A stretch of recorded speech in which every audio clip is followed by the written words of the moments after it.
refused to blame the rink's lack of air conditioning on the soft goal he gave up. He had a point since Lamar's shot was nearly from the center line. The Canadiens never looked back and scored twice more to upset the Hawks and win 3-2 on Chicago's home ice. Since then, the Hawks have never been closer to winning the Cup as they were that day in 1971. That is, until tonight anyway. As painful as it was in 1971, Hawks fans who were still alive in 1992 had to be devastated at what happened next to Ed Belfour and Dominik Hasek. Incredibly, Eddie the Eagle Belfour and Dominik the Dominator Hasek were both on the Blackhawks at the same time. Two future Hall of Fame goalies were both on the Hawks, and yet the franchise still couldn't win a Stanley Cup with either netminder. Belfour was the starter during the brief Belfour-Hasek years. The Hawks made the 1992 Stanley Cup championship round with Belfour and Hasek both on the roster. It was also a Chicago team with Chris Chelios leading the defenseman, and forward Jeremy Roenick was on this Hawks team as well. Led by captain Dirk Graham, the Hawks went on a very impressive winning streak in the playoffs. After falling to a 2-1 series deficit to the St. Louis Blues, the Hawks won their next 3 games against the Blues, as well as back-to-back series sweeps against the Detroit Red Wings and the Edmonton Oilers. Just like that, 11 consecutive victories saw the Blackhawks 4 wins away from ending up as the last team standing. The only team in their proverbial way, the NHL's version of the Super Mario Brothers, otherwise known as Mario Lemieux and Jaromir Jagr. The Pittsburgh Penguins were the defending Cup champions, and after narrowly beating the Washington Capitals in Game 7 during Round 1, the Pens found their way in the finals thanks to winning 8 of their last 10 games. Hasek was probably Chicago's better goalie entering the playoffs, as the Dominator earned all rookie honors and went 10-4-1 during his 15 starts between the pipes. Between a contract holdout from Belfour and Crazy Eddie missing games this season due to personal reasons, Hasek was turning into a fan favorite, while Belfour was the more controversial choice at net. However, head coach and general manager Mike Keenan stuck with Belfour throughout the playoffs. He turned out to be the best goaltender in the postseason, not named Tom Barrasso. The problem is Barrasso plays for Pittsburgh, so it was up to Roenick and company to find consistent offense against the Eastern Conference's best goalie. It looked like the Hawks had the Pens right where they wanted them when they took a 4-1 lead during Game 1. But the hockey gods haven't liked Chicago since 1961. Whenever the Hawks can blow a postseason lead during crunch time, they like to do it. The Pens scored 4 unanswered goals on their home ice, including the game winner with just 13 seconds left in OT. A crushing 5-4 loss for the Hawks, and they never rebounded from it. It was a sweep for the Pens as the Penguins celebrated their championship victory at Chicago Stadium. Hasek even showed during the series that he still had some raw rookie moments, but Belfour clearly wasn't himself. Hasek subbed in for Belfour in Game 4 after Eddie the Eagle gave up 2 goals on just 4 shots on goal. Keenan had a tough decision to make between keeping Hasek and Belfour, but with Belfour 1 year removed from winning the Vezina and Williams M. Jennings trophies for best goalie, Keenan had no choice but to allow Hasek to become expendable. The Sabres then cashed in on the young goalie's athleticism by fleecing the Hawks with a terrible trade request. The Sabres received a future Hall of Famer in Hasek, and the Blackhawks received just future draft considerations and a goalie in Stefan Beauregard, who never played a single minute in the goalie crease. The future draft considerations eventually led to the Hawks drafting Eric Daze in the 4th round. Daze became an all-star left winger, but serious back and herniated disc issues saw the team's promising winger limited to just 74 games in 3 seasons after his all-star game appearance in 2002. He retired after playing just 1 game in 2005. That being said, Keenan didn't want there to be a locker room controversy between Hasek and Belfour, and it's easy to say in hindsight when no one knew how great Hasek would become. Unfortunately, Belfour wouldn't even finish his career in Chicago. The Hawks were worried that he would re-sign with the team, so they shipped him off to San Jose for 3 players I personally never heard of until I Googled them: Ulf Dahlin, Michael Sikora, and Chris Terreri. Terreri was put in the very tough position of trying to fill Belfour's shoes in net, and he never got close to reaching Belfour's milestone achievements. Blackhawk fans kept asking themselves, is this team cursed?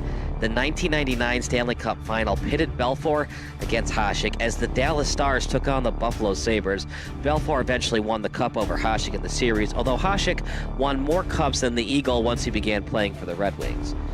The Blackhawks managed just 1 more Western Conference Finals appearance with Belfour in net, and they wouldn't get back to the Western Conference Finals until last season. No one ever wishes someone to die, but success seemed to reach the Blackhawks once Bill Wirtz passed away from complications of cancer on September 26, 2007. His son, Rocky Wirtz, took over the team, and during their first season with Rocky as the CEO, the Hawks finished above 500 for the first time in 6 years. With John McDonough as the president and Joel Quenneville as the head coach, the Hawks made it back to the playoffs and finished in the Final Four.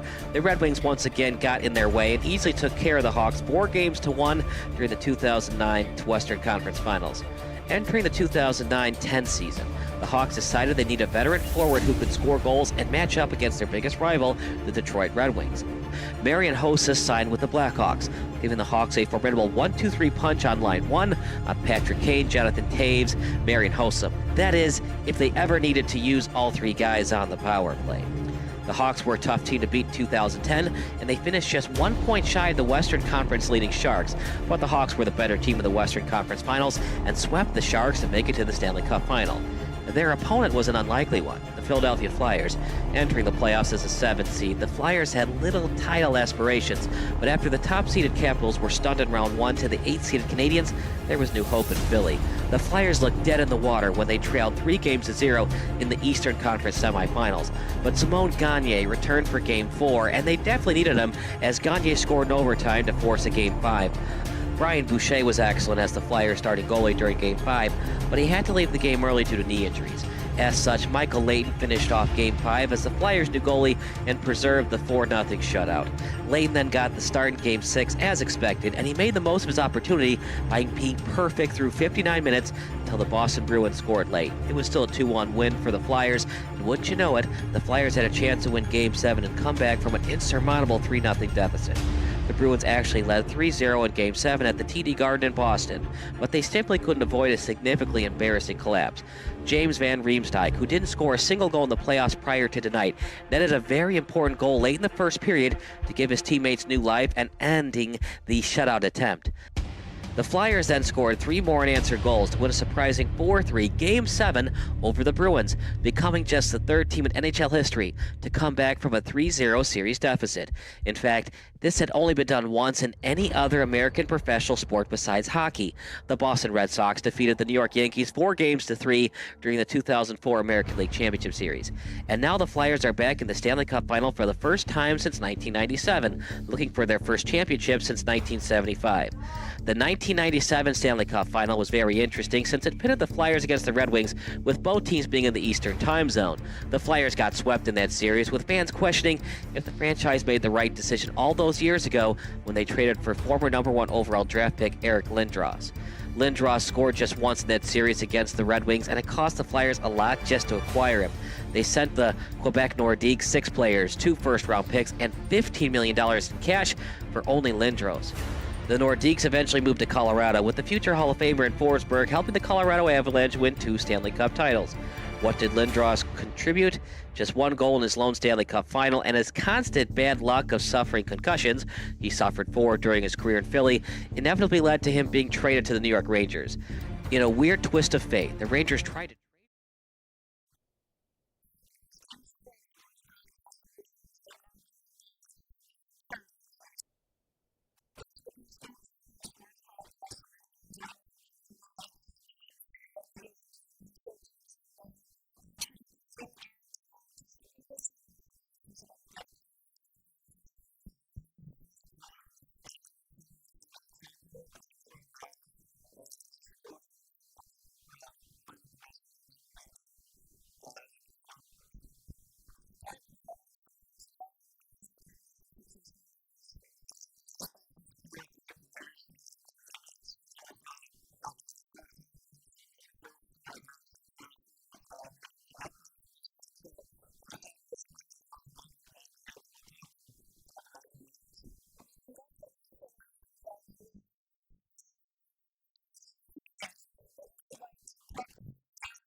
Sports Broadcast Solutions is a broadcasting network for everyone. SBS offers live telecasts on Channel 59.3, YouTube, or Twitch. We include pre- and post-game interviews with the players. You know, I started in the locker room. All the boys were getting going before the game and stuff, and we kind of found a little click at the beginning of the game, so I think that's what got us going. We also include digital live statistics, play-by-play commentary, team highlight reels, and even more than that. Go online to sportsbroadcastsolutions.com or search Sports Broadcast Solutions on YouTube. SBS, a broadcasting network for everyone.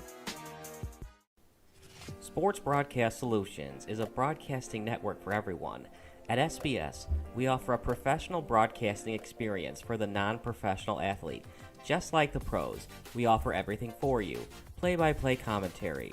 A no-hitter at Kane County Stadium. 15 strikeouts, 1 walk, 1 error, and that's it. Color commentary, highlight reels, recruiting videos, and much, much more. Unlike our competitors, we zoom in on the action and always have a live scoreboard with a live time code. If you're ready to have your next sporting event feel like CBS Sports, then make sure to call Sports Broadcast Solutions today. Our phone number is 330-957-7653, or you can go online to sportsbroadcastsolutions.com. SBS, a broadcasting network for everyone. Missing your child's sporting event just plain stinks. But you don't have to worry about that anymore, thanks to Sports Broadcast Solutions. SBS is a live broadcasting network, as well as covering your on-demand needs, recruiting videos, highlight reels, and much, much more. We can broadcast live to any website, and we also post as much on-demand content as you need. For more information about SBS, check out our website at sportsbroadcastsolutions.com. Sports Broadcast Solutions, a broadcasting network for everyone. Sports Broadcast Solutions is a broadcasting network for everyone. Let SBS broadcast your sporting event. We have experience and can generate excitement and permanent digital memories for your team. Tonight. That time, finally a goal for the Stampede! We have professional videographers using high-definition modern-day cameras, color analysts, and play-by-play announcers with state-of-the-art, classy graphical scoreboards to keep you updated. Plus, we have commercials to advertise your team, club, or sponsor, and us. Plus, we do pregame and postgame interviews. Hi, everybody, and welcome to the Postgame Show brought to you by Marion Central Catholic. My name's Kyle Smith, but my name doesn't matter. These young ladies matter. It's senior night as the Hurricanes win a battle down the stretch, 48-46. Hi, I'm Carrie Kramer. I swim 50 breast, 50 free, and 100 back. Whatever your sports broadcast needs, we are at sportsbroadcastsolutions.com. Check us out and become part of the digital sporting world. Sports Broadcast Solutions is a broadcasting network for everyone. Instead of spending hundreds or thousands with all these college recruiting sites, let us put together your college highlight reel. For just a fraction of your potential college scholarship and significantly less than these recruiting services, we got this. In addition, we put together highlight reels for teams, including high school, your club team, or travel team. My teammate gave me a great pass, and I just took it. The other team slashed me, took the opportunity, saw where the goalie was weak, and I just shot it there. Solon, O'Connor, and Marsh back on defense, and Marsh gets a blowout. We got a breakaway at 2-0. A shot, and a goal! So 3-3. The power play was officially over. Whatever your sports broadcast needs, check us out at sportsbroadcastsolutions.com. Check us out and become part of the digital world. Sports Broadcast Solutions is a broadcasting network for everyone. For those of you who would like to broadcast or live stream your event, or maybe make a highlight tape, but would like a sponsor to fund the event, SBS has a myriad of ways to advertise your sponsor during our broadcasts. We have commercials. We have on-air reads by the announcers. Albatross Physical Therapy and Wellness specializes in pain-free. We have graphics, and we have watermarks. Finally, Sports Broadcast Solutions can create a commercial for you or your sponsor. Whatever your sports broadcast needs, we are at sportsbroadcastsolutions.com. Check us out and become part of the digital sporting world. Sports Broadcast Solutions is a broadcasting network for everyone. For those of you that just want raw footage of your sporting event, but no play-by-play or color commentary, you just need us to live stream video from the event over the internet. We will live stream your event on YouTube on our Sports Broadcast Solutions channel. In addition, we also have a dedicated channel on YouTube for live streaming at SBS Livestream. And if you need multiple channels, we can utilize Facebook Livestream and Instagram Live on our channel as well. Options include commercials from your sponsors, professional scoreboard graphics are still available, and of course, yes, pre- and post-game interviews are available as an option if you want. We've been working really hard this whole summer and stuff. Whatever your sports broadcast needs, we are at sportsbroadcastsolutions.com. Check us out and become part of the digital sporting world. Sports Broadcast Solutions is a broadcasting network for everyone. We broadcast sporting events for people of all ages, including adult leagues, high school leagues, and kids. Complete with professional-looking graphics, broadcasters, color analysis, and commercials. We do pre- and post-game interviews with the players. In addition, Sports Broadcast Solutions does highlight films, including college recruiting reels, highlight films you'd see on sports news programs, and just simply highlight films for fun. Sports Broadcast Solutions also provides raw footage and live streams if you'd like. Subscribe to us and listen to our professional talk videos about relevant topics in the pro and college ranks. Whatever your sports broadcast needs, contact us at sportsbroadcastsolutions.com and become part of the digital world. This is Sports Broadcast Solutions, a broadcasting network for everyone. Check us out at sportsbroadcastsolutions.com and become part of the digital sporting world.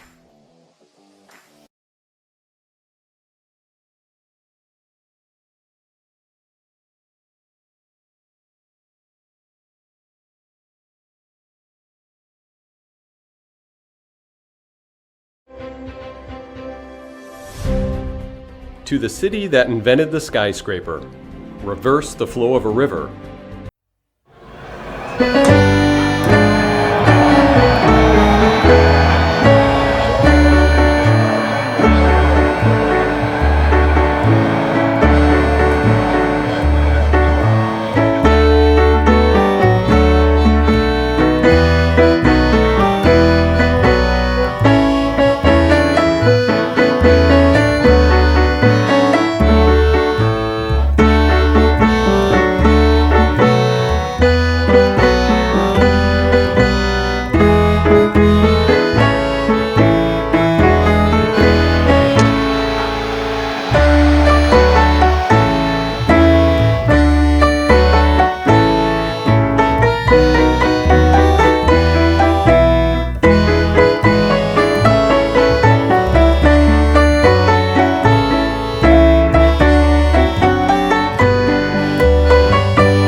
All runners are different, and we're here for everyone.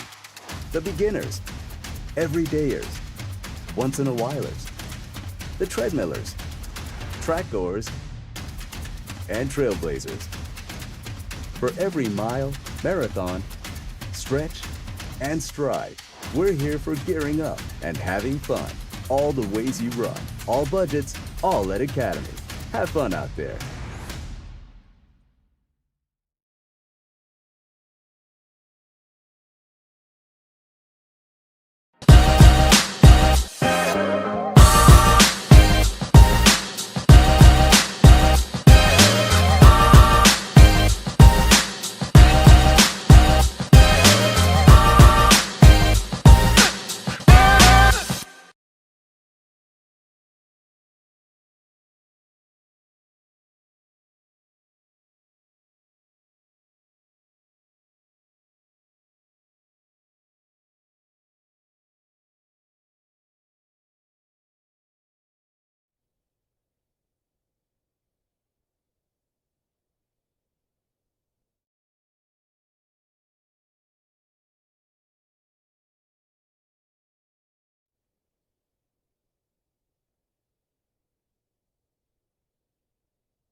18U All-Star game between the red and the blue team. Kyle Smith alongside Bob Vilsoe.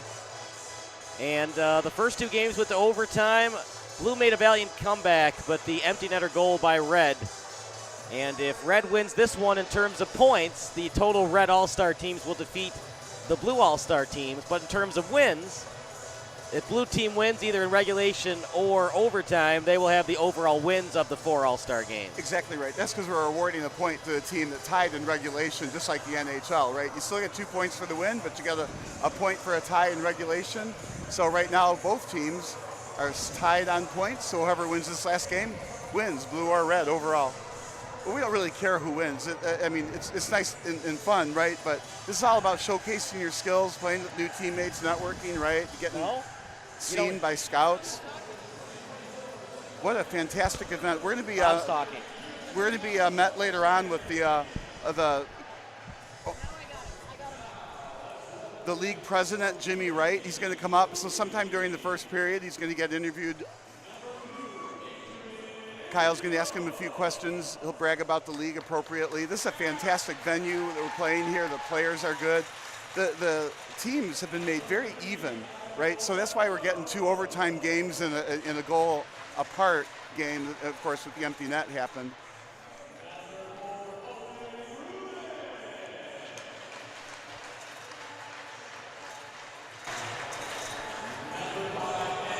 We're going through the player introductions now for the blue team.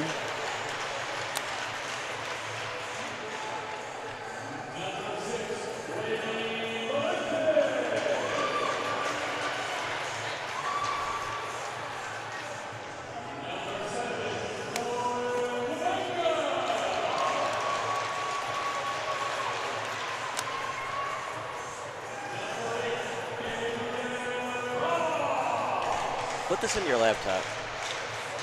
I don't have a. All right, I got an adapter for it.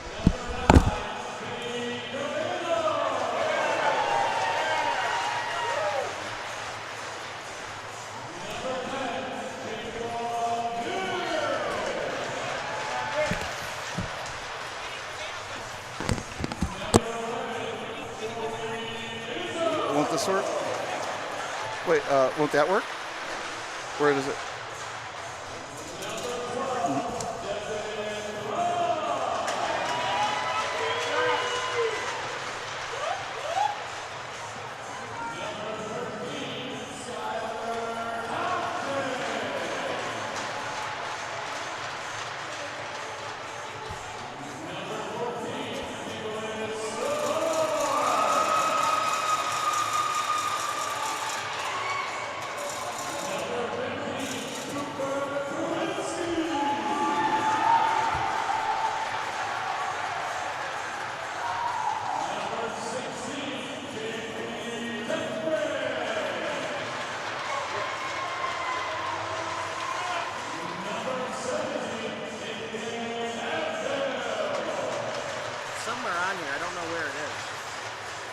just saw it. It's like... Here, let me put it in the camera. I'll find it. Eject it first.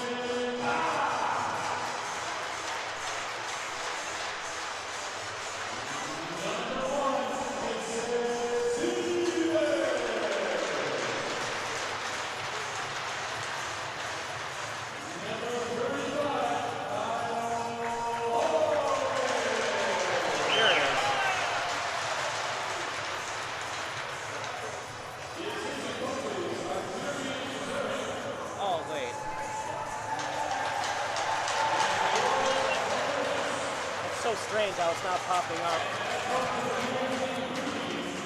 That's because that came out of the other camera. No, it should pop right up on your SD card. I don't know why it's not popping up. It's in here. Yeah. You know, like, That's because the SD card came out of your other camera. It's like a different file structure. yeah, but it should still pop up. It should.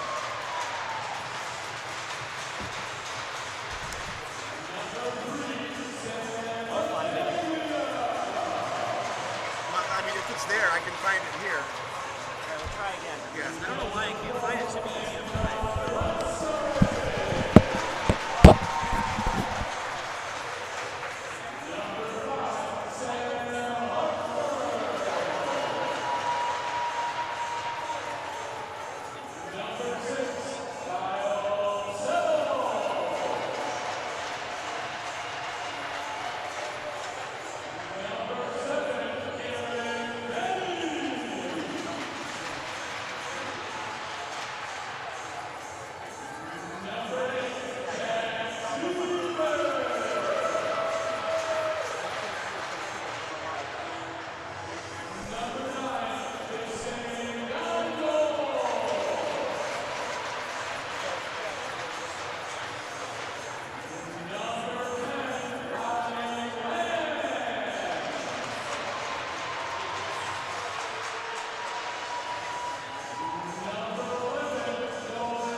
18U All-Star game, and some guys to watch out for between blue and red team.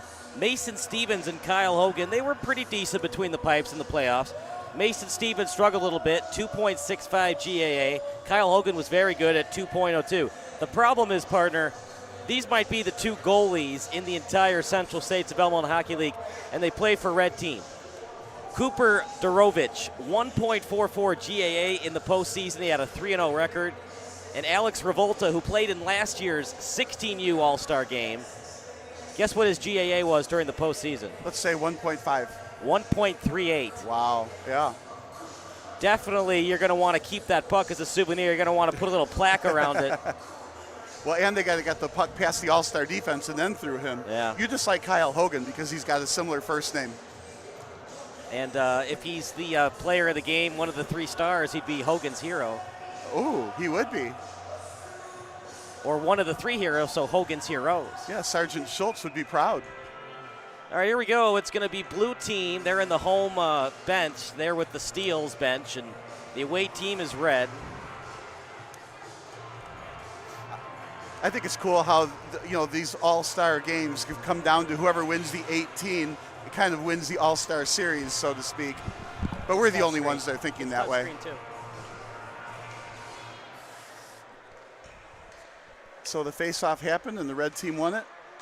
Over to blue line. I mean, we're going to see the speed really pick up. Falling to the ice and looking for a tripping call is red team's Joshua Taylor. Nah, he wasn't looking for the call, but I sure was looking at the ref's arm to see if it went up or not. Over past the center line, and here comes Morgan.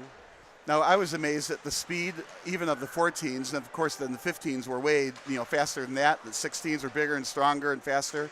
Now here we are with the 18s.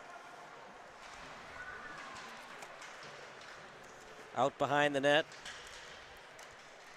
It's going to be a tough day for blue if they can't score early, because when you give these very good goalies in Dorovich and Revolta confidence, it's not going to be a good day for blue. Well, they've got the All-Stars that can get pucks past All-Star goalies. Remember, they just played in mirror playoff games. The more you give these guys confidence, the more of a struggle it's going to be for you offensively. As the game gets later on, the more confidence and the optimism that the goalies are going to get. I wish I did, but I didn't. How many players were in this All-Star series last year, and then again this year, like you said, Revolta. There's got to be a number of other players that were on the 16s team, or maybe even the 7s teams. There were 17 on this 18s team last year. As Joy had it, and he sent it over to the corner, and then back over to the corner for red. Back over to Joy at the point. He'll take his time, shoot, and he did get it on net. No rebound try for red, as it would sent over to Deegan out in the slot. Blue team tried to get it out, back over to neutral ice, and then sent over off the boards, as it was off the stick that time of Tompkins.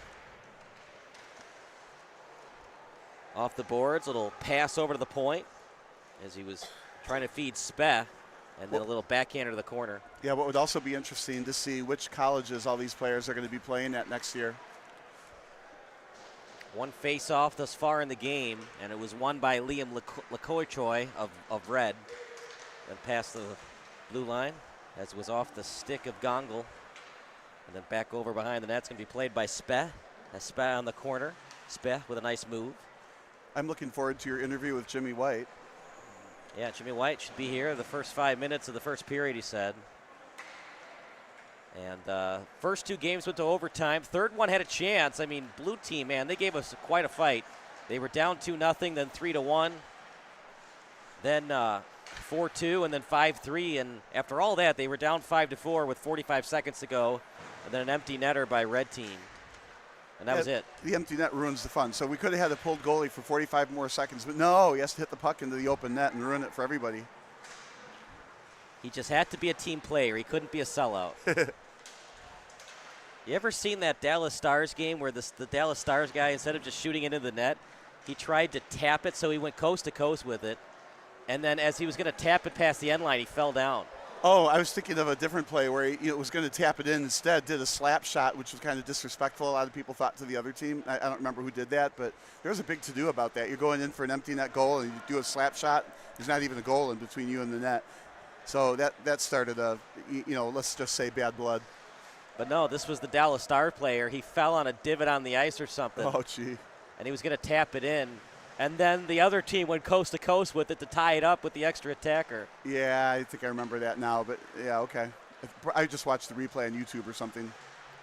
And didn't see the game live. And then, of course, the famous play where the Michigan player picked up the puck behind the net and then wrapped it around. They literally call that play now the Michigan play. Well, they need to change that and call it the Bedard play. Bedard executed a perfect lacrosse, reverse lacrosse from behind the net.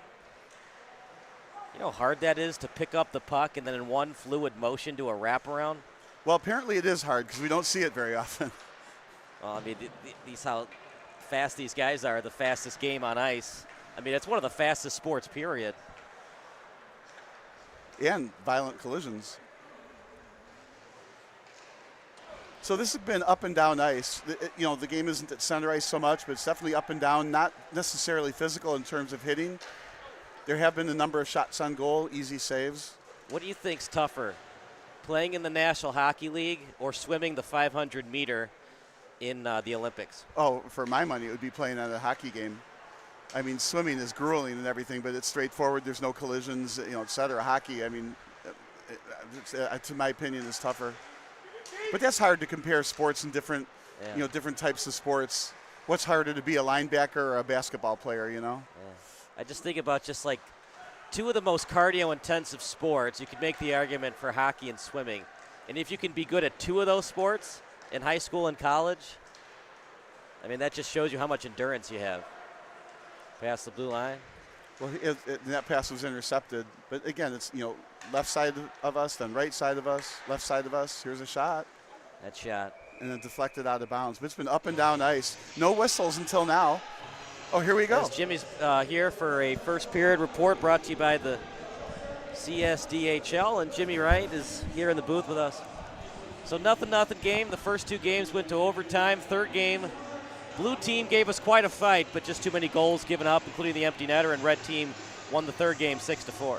Great games from start to finish. We've had them knock them right out of the park with the talent level that's out there. We've seen three great games and probably a fourth. So. The group of kids that are out here this weekend are just phenomenal, and it shows today. So this started last season at the Arctic Ice Arena in Orland Park. That was a fun time. They had the balloons up in the ice rink, and they had the press box where they had all the famous hockey jerseys in there with Messier and all them. Yeah. But now it's at Fox Valley Ice Arena. Where do you see this All-Star game progressing and becoming even more involved next year and the years after that? So the first year we had 16s and 18s, and now this year we had the 14s.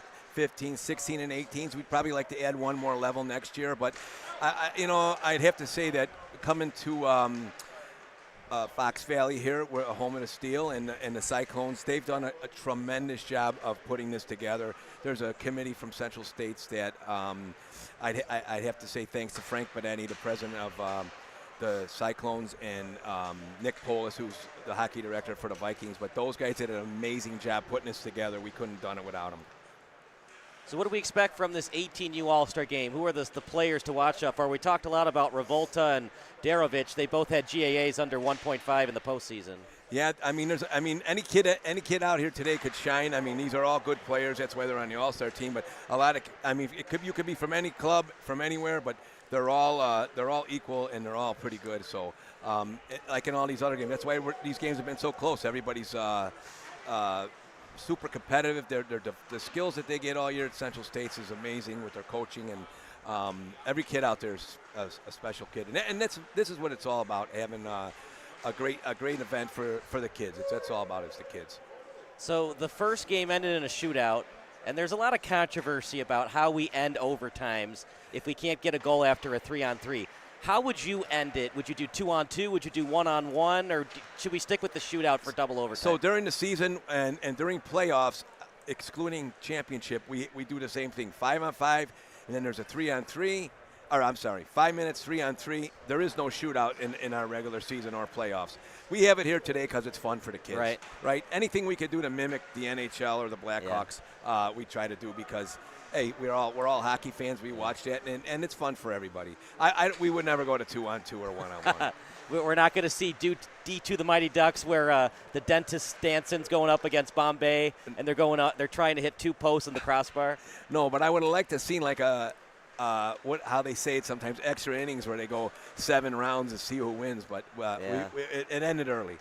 I remember that Penguins-Flyers game that went 6 overtime in the playoffs. That was straight 5-on-5 for 20 minutes.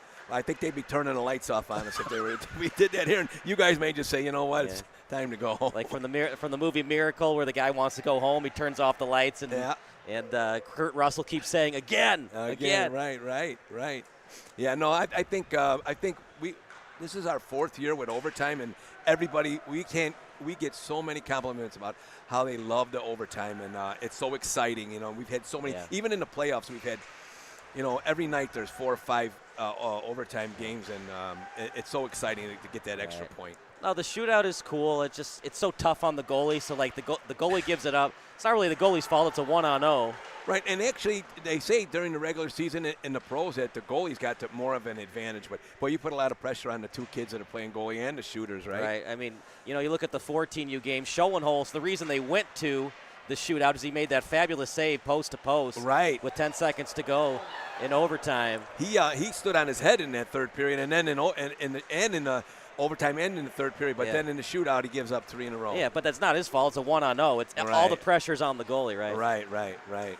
Well, final thoughts about today's All-Star Game festivities and just kind of the future of both the CSDHL and the All-Star Games going forward. So we would love to have the All-Star Game back here if they'll have us. I mean, it don't get any better than this. Today was just an absolutely perfect day. So next year we're probably going to add the Pee Wee level, and you know, because it's, you know, you don't want to just have it for certain levels. You'd like to have it for all the kids, but it's hard to get a rink for all day. They do a great job here. Craig Welker, who runs the rink, and Frank, who's the president here, is just they just bent over backwards for us. So if we could do this again next year, which you guys are doing an amazing job for us too. So if we could get this done next year, same thing, and add another level would be perfect. And as for Central States, you know, we've gotten almost 245 teams in our league, so it's one of the best Tier 2 leagues in the country, and we're proud to say that all these kids get a great place to play and a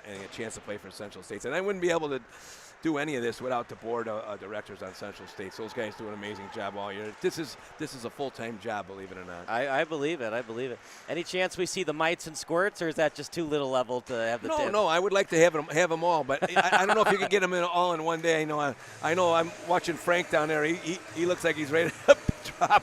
Right. He's been here working on it. But sooner or later, they all will get a chance to do this. We could have like my old Sunday morning practices. We have the mites play at 6 a.m. and the squirts play at 7:30 or 8 in the morning. Yeah, right. I don't know if you better have a lot of coffee in the building for those guys. All right, Jimmy, thanks so much, man. And we appreciate you putting this event on. You guys do a us. great job. I really appreciate it. Central State Board and everybody says thank you, and keep it up. Thanks. As that's a wraparound try. Thanks so much for Jimmy joining the booth for us. And now you've got a great 5 or 10 minute commercial for the future years. That's awesome. Yeah, I'm glad you got a chance to get on the air. Out to the corner, and Jimmy does a very nice job for us. Very knowledgeable hockey guy, and I always like asking hockey guys, not that you're not a hockey guy, Bob, but people that play the game, that coach, to get their perspective of why can't we have 2-on-2 and why can't we have 1-on-1? Well, it's not real hockey. I mean, as fun as it is in D2, the Mighty Ducks, where Stenson and Bombay are trying to deke each other out and they're going crossbar and post, it's not real hockey. I mean, we can't make it that artificial.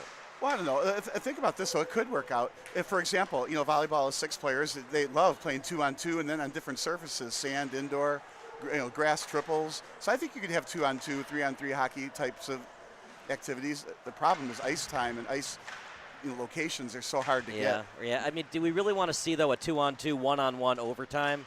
It'd be interesting. Well, I've often said I would like to see, a 6-on-6 game. That's what's going on here. Then overtime for X number of minutes, 5-on-5, and if nothing happens, then for X number of minutes, a 4-on-4, then 3-on-3, then 2-on-2, and then 1-on-1. And teams get to choose. Well, is the one going to be the goalie, or is the one going to be a player? Probably can't be a goalie because it would be really hard to skate down ice. You know what would be interesting? Let's say we go to triple overtime. We play 5-on-5, but you could only hit post or crossbar. Okay. Wouldn't that be interesting? That would be different. there's so many different rules that you can implement in all many different sports, kind of like the football thing in 7 onside kick, 4th and 20. I mean, all kinds of different inventions. Volleyball is another one that comes to mind. Yeah. If you get a point from behind the 10-foot line, that's worth 2 points. Maybe you add a 3-point arc here in hockey, and if you score a goal from outside the 3-point arc, you get 2 points or something. Got a penalty here. Kraus is in the penalty box, number 8 for blue. So red is on the power play. First shot, nice save. He cleared. So still no score, but man in the penalty box, going to make it a little easier.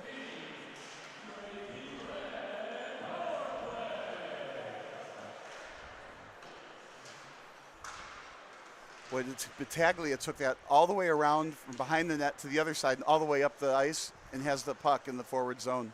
Nice job. And he goes back to the center point with a shot, and it goes in. It's deflected in, but a goal.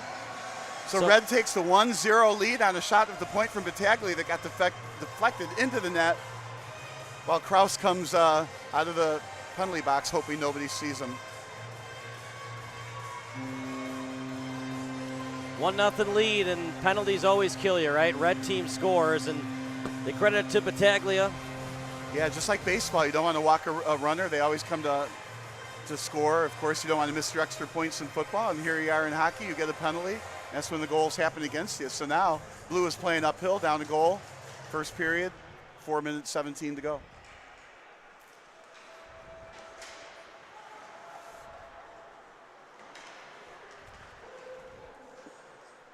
Well, what an effort on Battaglia. You're going to have to remember him for later on stars of the game. He took the puck all the way around his own net on the power play, brought the puck into the offensive zone, waited for a shot at the blue line, moved up when the defense collapsed a little bit.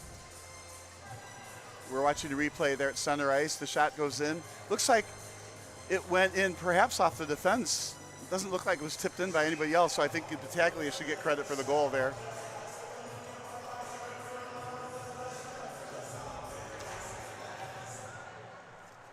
Face-off won by blue, and then over to the hash mark. Back over to neutral ice, and now played by blues out behind the net.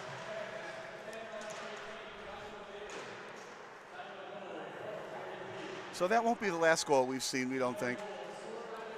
Tap pass out in front, out to neutral ice. Now over inside the red zone. I mean, it was pretty much even hockey, and then that goal scored by red on the power play if blue can avoid the penalties. Well, and that's just it. Okay, so when both teams are equal strength, and, I don't say not much happens. It just goes back and forth up and down the ice. So, unfortunately, the penalty led to the leading goal. So now that changes the landscape. Okay, the blue team has to press a little bit to try to tie the game, and then that will result in some rushes going the other way. Red can sit back a tad, with their lead, eat some clock. Tie-up action on the corner. Was trying to kick it away that time was Bleskovich. And of course, you got to not slash somebody or trip somebody else. Yeah. Got to make sure there's not too many men on the ice. Slashing called against red, and it'll be a power play coming up for blue. Now we'll see if blue can return the favor and score. So to return the favor, they need somebody at the blue line, get a pass into the deep slot and shoot and get a deflection in.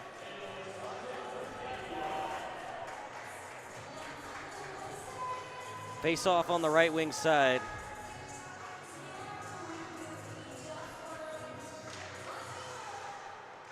And won by blue as they'll have a power play. You have to wear armor when you block these shots. That shot, pad save, and a beauty. Nice one-timer, good save. Blaskovich blasted toward the net. Great save by Stevens.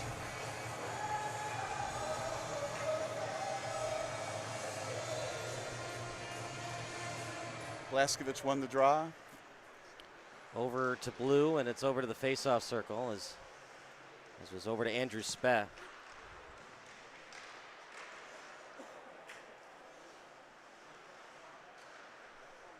Playing it off the face-off circle. As with it was Tompkins out to the corner. Right idea, shoot it high. Goalie went down, so there was some room at the top of the net. Out behind the net, played by Blue. Set up to Abram, his shot, and pad save, and a nice one by the netminder and Revolta.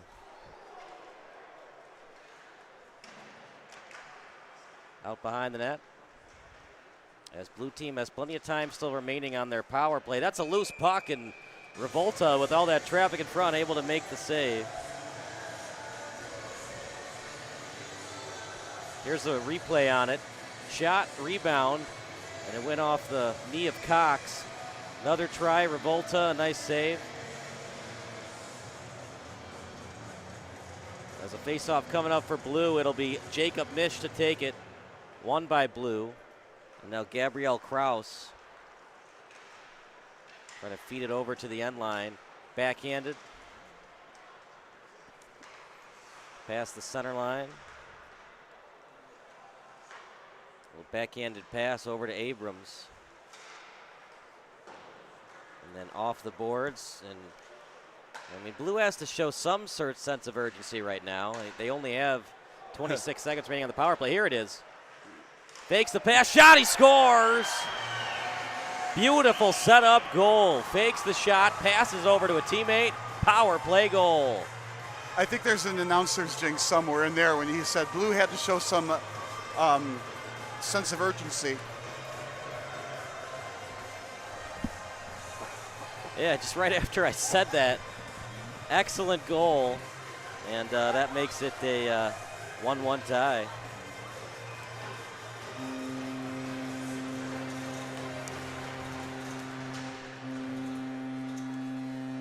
Here comes Blue past the blue line. They score the power play goal. That's a good save by Revolta. So even 1-1 game with a little less than a minute to go now. Under a minute to go in the period as Blue team gets the excitement back in the crowd and they get the momentum back. That shot, Revolta stands tall between the pipes. And we'll stop play at 49. Let's see, Jessica Deegan. What do you want to bet? She's Zach Deegan's mom. And wasn't there a Deegan on the 16s roster? Yeah.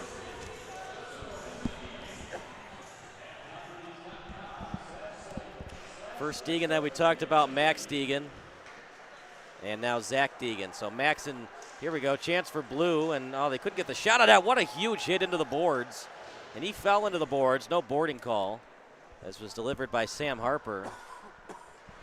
And then Petz, his pass over to Red, and now played by Nuenis. Both teams have scored, and both teams have scored on their power plays.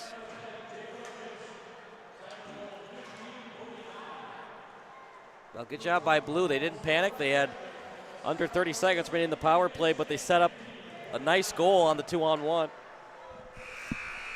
That'll do it for the period. We're going to take a break. More hockey action coming up next here on SBS.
Kyle Smith alongside Bob Vilsoe, 1-1 tie. Both teams have scored on the power play.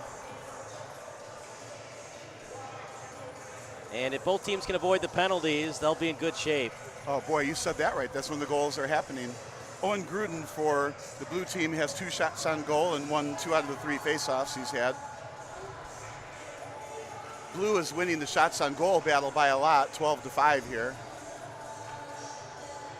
So at that rate, you figure eventually one of those is going to go in, and it should take the lead soon. But it's still a tie game. Anything can happen. Now we're in period 2 for the first 8:30, so we'll have a break then, and the Zamboni will come out. As that face-off won by Blue over to neutral ice, played by Red. Little tap pass, backhanded style, and was played by Taylor. Now over to neutral ice, backhanded pass to Steven as he was setting up to Good. Good pass, in fact, and then that shot blocked. Might have gone off his own teammate, off his shin guard. And now near the end line, Blue. Oh, nice little kick pass. Yeah. There's a reason why you're in this All-Star game, and creativity is one of them. Oh boy, fell to the ice. Did he do it on his own accord? Yeah, and he just scored a goal himself. That's Nolan well, it's written Waibenga, but I have a feeling it's pronounced Vaibenga. That's rough for a goalie when a player slides into you like that. It's all right. He's got a lot of pads. He'll be all right. And if he's not all right, well, you're our last option, so you better be all right. Take an aspirin, get back out there. Yeah, so is it Waibenga or Webenga? Probably Waibenga. If this was Germany, it would be Vaibenga. That shot and good block, as it was blocked by Jack Steven. Over to neutral ice, losing it was Mans, and then handled by Red in their own zone. Some handles behind the net. Switching to the forehand, and then sent over to the blue line. Retrieved by Red, chance, saved, another try, and a rebound try to save. Boy, I felt like that pass threaded the needle, but there wasn't too many places he could go with it. The puck was low, he didn't have space to lift it. So all you can do is hit the goalie and hope for a rebound, maybe a 5-hole shot. In the meantime, there's a face-off in the offensive zone, all good. Oh, there's the replay of the goalie getting smashed. Yeah, tough day. Yeah, poor Revolta. Yeah, that was pretty revolting what the other team did.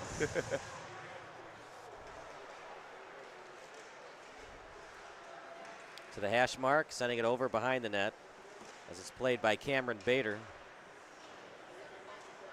And I think that was a set play, but it was a lack of communication between Bader and Belisek. And that's just because they're unfamiliar with each other. Two good players, is not used to each other yet. Yeah, no excuses, no days off. Here's a 3-on-2 coming, though. Yeah, red team better get back quickly. Tap pass over to Izzo. And Tom Izzo would be not happy with that play not going to fruition. And Abram trailing the play, almost had a shot. Two-line pass over to Blaskovic, and he did touch it, so no icing. And no choice but for Kyle Hogan to play it out behind the net. And that's where you got to be careful. Abrams went forward, trailed the play, and got a shot out of it, but then there was a quick almost breakaway on the way back. Yeah.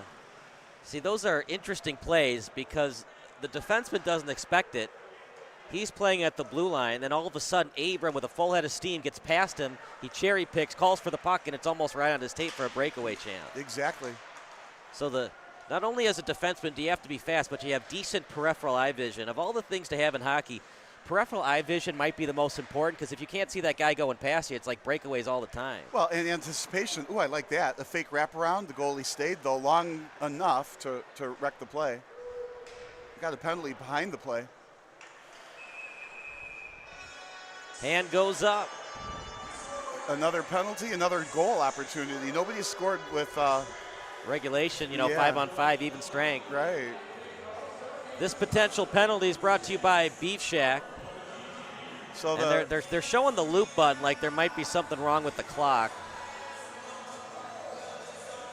The hand went up like it was an icing. And here we go. Yep, he's going to the box. So Bob was right. And a power play coming up for Red. So 2 minutes in the box for Blue. This time Folks. Wait. Yeah, Folks, number 3.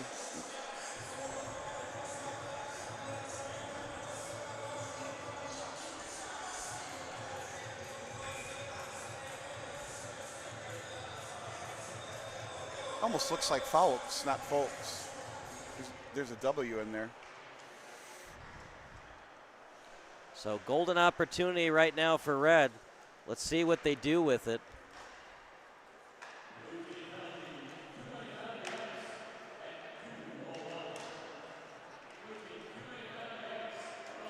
Well, if it was an empty net, that would have been a goal. Now here again, the blue team has been very aggressive on killing penalties at trying to score goals the whole day.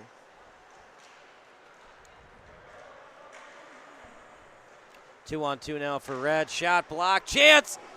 And backhanded and saved that time by Hogan. Good job on the physics, the geometry of the play. He hit the spot on the pad to a certain point where his teammate could get a rebound try. Well, I like that goal attempt. Battaglia at the point got deflected. I think that was Deegan who got the deflection, but good save. So Jessica Deegan would be proud. May as well plug her at Properties. That's what came up on the center board there. We're going to assume that's your kid. He's playing great. Right now, 14 shots on goal for Blue, just 8 for Red. As Blue steals, and now Red steals. Shot for Pets, and a nice glove save and a beauty by Kyle Hogan. Yeah, I think that was going to be a wee bit high in the outside on the net. So the trick is to make sure all your shots are on net. I think that would have been high and away, but it was, from a distance, you got to snipe at those corners. That save brought to you by Precision Dent Removal. Check them out at dentremovalchicago.com. I mean, we still got some dents out here. I mean, as fast as these slap shots are, they might put a dent in the opposing goalie's glove. Right. So we got to fix that with the dent. One time a deer dented my car, and that's a story for another day. Yeah, that is a story. Shot blocked. Your car went dead on arrival as a result. Never mind the poor deer. And then the cop laughed about it when he pulled me over the face-off circle. That was a tough drive back from Rochester, Minnesota. Pass out in front. Calling for it, just couldn't finish the play as Dominic Nuanis called for it. If that play connected, though, the wide open net was right in front of him.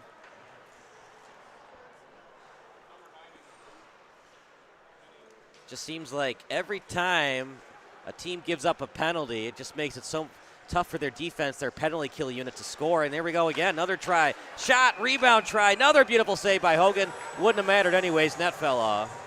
Brian Manns had like 3 different shots right in a row at 3 different angles to try to get the puck in there, and he was stopped on every attempt.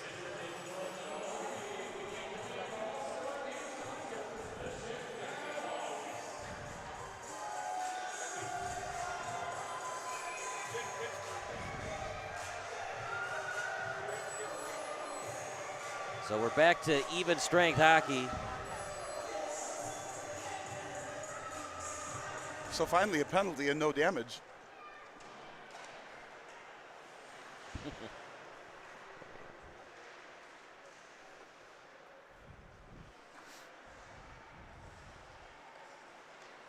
Centered.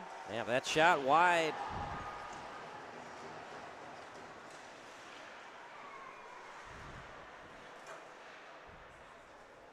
Yeah, we've had some bad hops off that back wall.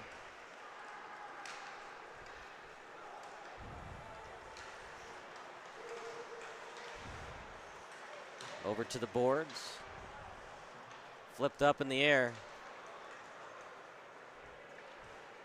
Then over to the boards. Couldn't feed it out in front, and then gloved and covered up by Hogan. 1-1 tie. This game brought to you by the Glenview Stars Hockey Association. Check them out at GlenviewStarsHockey.com.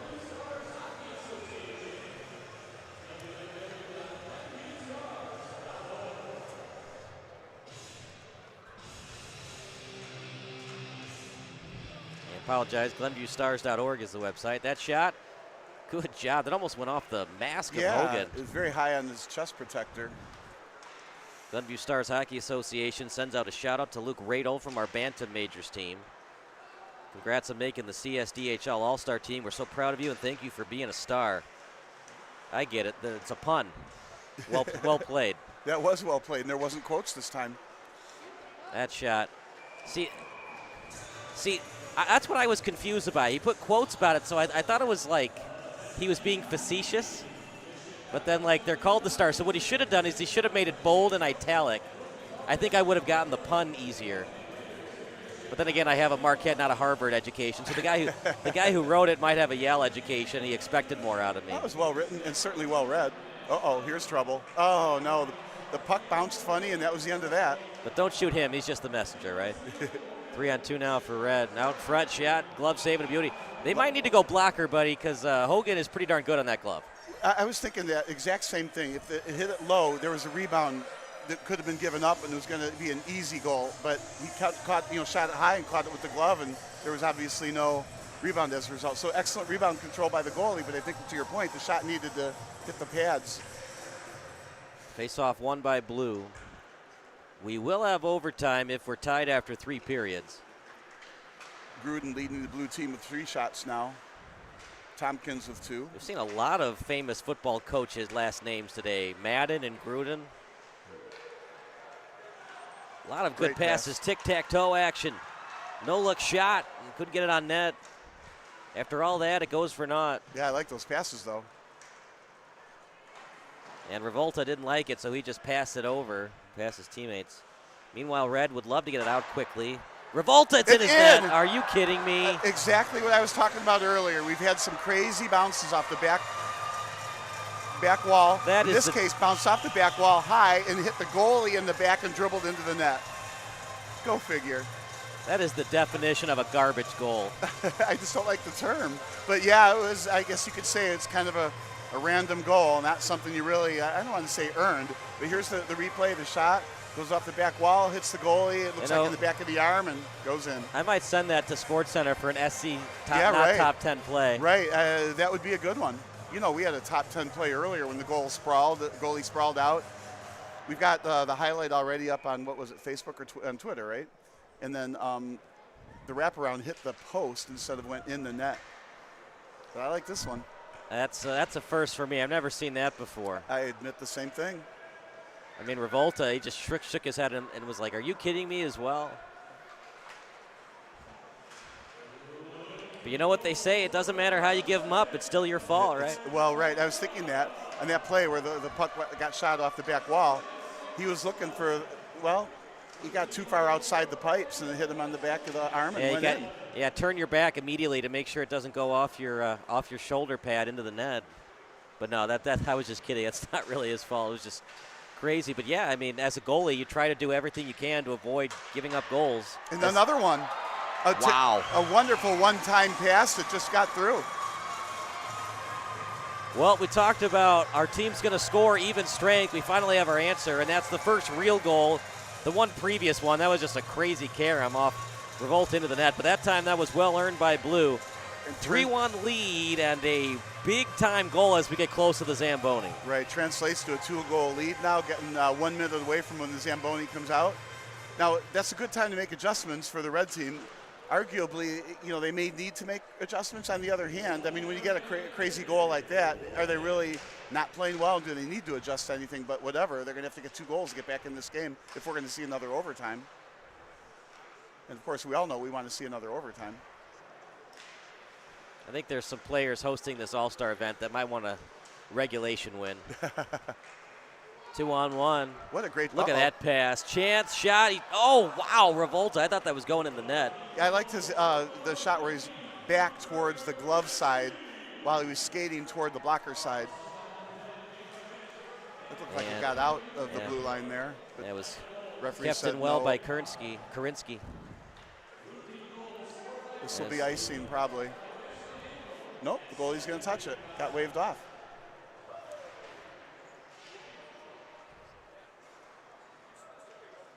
And then sent over to the hash mark. Grant Folks near the boards. And Revolta, that will do his day in.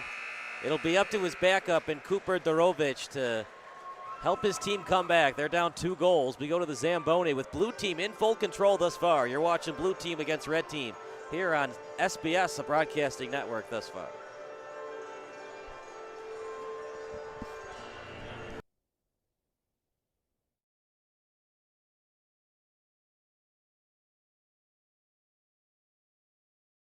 Hawks and the Philadelphia Flyers.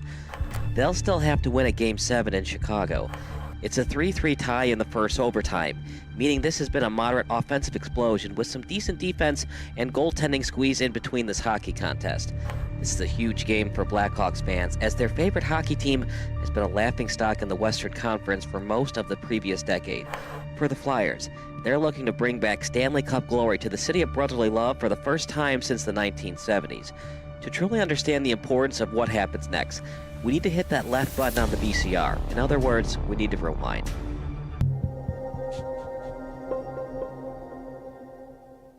The Blackhawks are an overtime goal away from cementing their legacy in NHL history. But for a franchise who used to not even televise its home games, this seemed like a pipe dream even 5 years ago. Known for his severe cheapness, Blackhawks former owner Bill Wirtz decided to cancel all home broadcast agreements with network and cable television outlets in 1992. According to Wirtz and the Wirtz Corporation as a whole, home broadcasts were, quote, unfair to the team's season ticket holders, unquote. And as crazy as this decision was by Wirtz, fan attendance increased during the mid-1990s. Incredibly, without normal home broadcasts and overall television brand awareness about the team, the Hawks averaged over 19,300 fans during the mid-1990s at the United Center. This is how it worked. WGN and other media outlets couldn't broadcast the Blackhawks games at the United Center.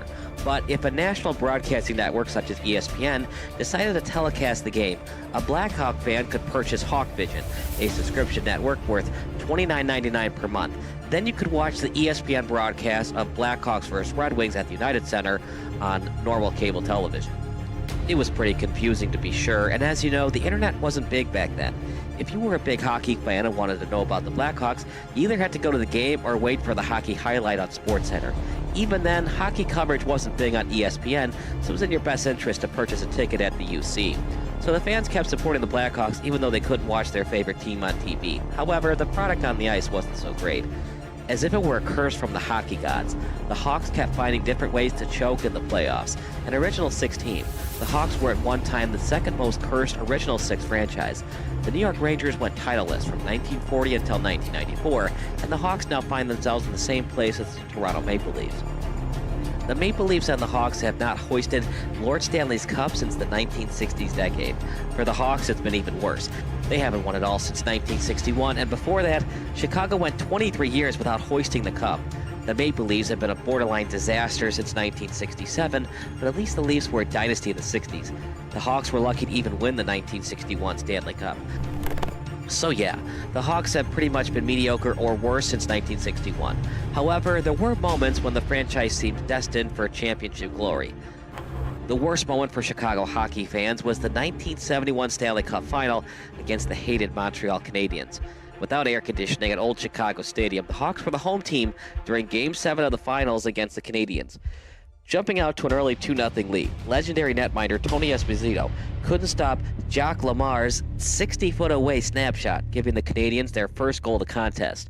Chicago Tribune writer Bob Verdi said there was a humid haze hung over the ice, but Esposito refused to blame the rink's lack of air conditioning on the soft goal he gave up. He had a point since Lamar's shot was nearly from the center line. The Canadiens never looked back and scored twice more to upset the Hawks and win 3-2 on Chicago's home ice.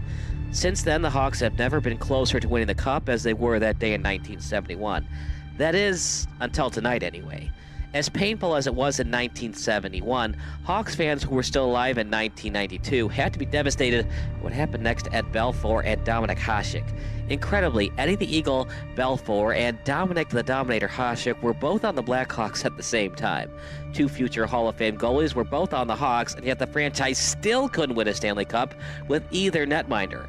Belfour was the starter during the brief Belfour-Hasek years. The Hawks made the 1992 Stanley Cup championship round with Belfour and Hasek both on the roster. It was also a Chicago team with Chris Chelios leading the defenseman, and forward Jeremy Roenick was on this Hawks team as well. Led by captain Dirk Graham, the Hawks went on a very impressive winning streak in the playoffs. After falling to a 2-1 series deficit to the St. Louis Blues, the Hawks won their next 3 games against the Blues, as well as back-to-back series sweeps against the Detroit Red Wings and the Edmonton Oilers. Just like that, 11 consecutive victories saw the Blackhawks 4 wins away from ending up as the last team standing. The only team in their proverbial way, the NHL's version of the Super Mario Brothers, otherwise known as Mario Lemieux and Jaromir Jagr. The Pittsburgh Penguins were the defending Cup champions, and after narrowly beating the Washington Capitals in Game 7 during Round 1, the Pens found their way in the finals thanks to winning 8 of their last 10 games. Hasek was probably Chicago's better goalie entering the playoffs, as the Dominator earned all rookie honors and went 10-4-1 during his 15 starts between the pipes. Between a contract holdout from Belfour and Crazy Eddie missing games this season due to personal reasons, Hasek was turning into a fan favorite, while Belfour was the more controversial choice at net. However, head coach and general manager Mike Keenan stuck with Belfour throughout the playoffs. He turned out to be the best goaltender in the postseason, not named Tom Barrasso.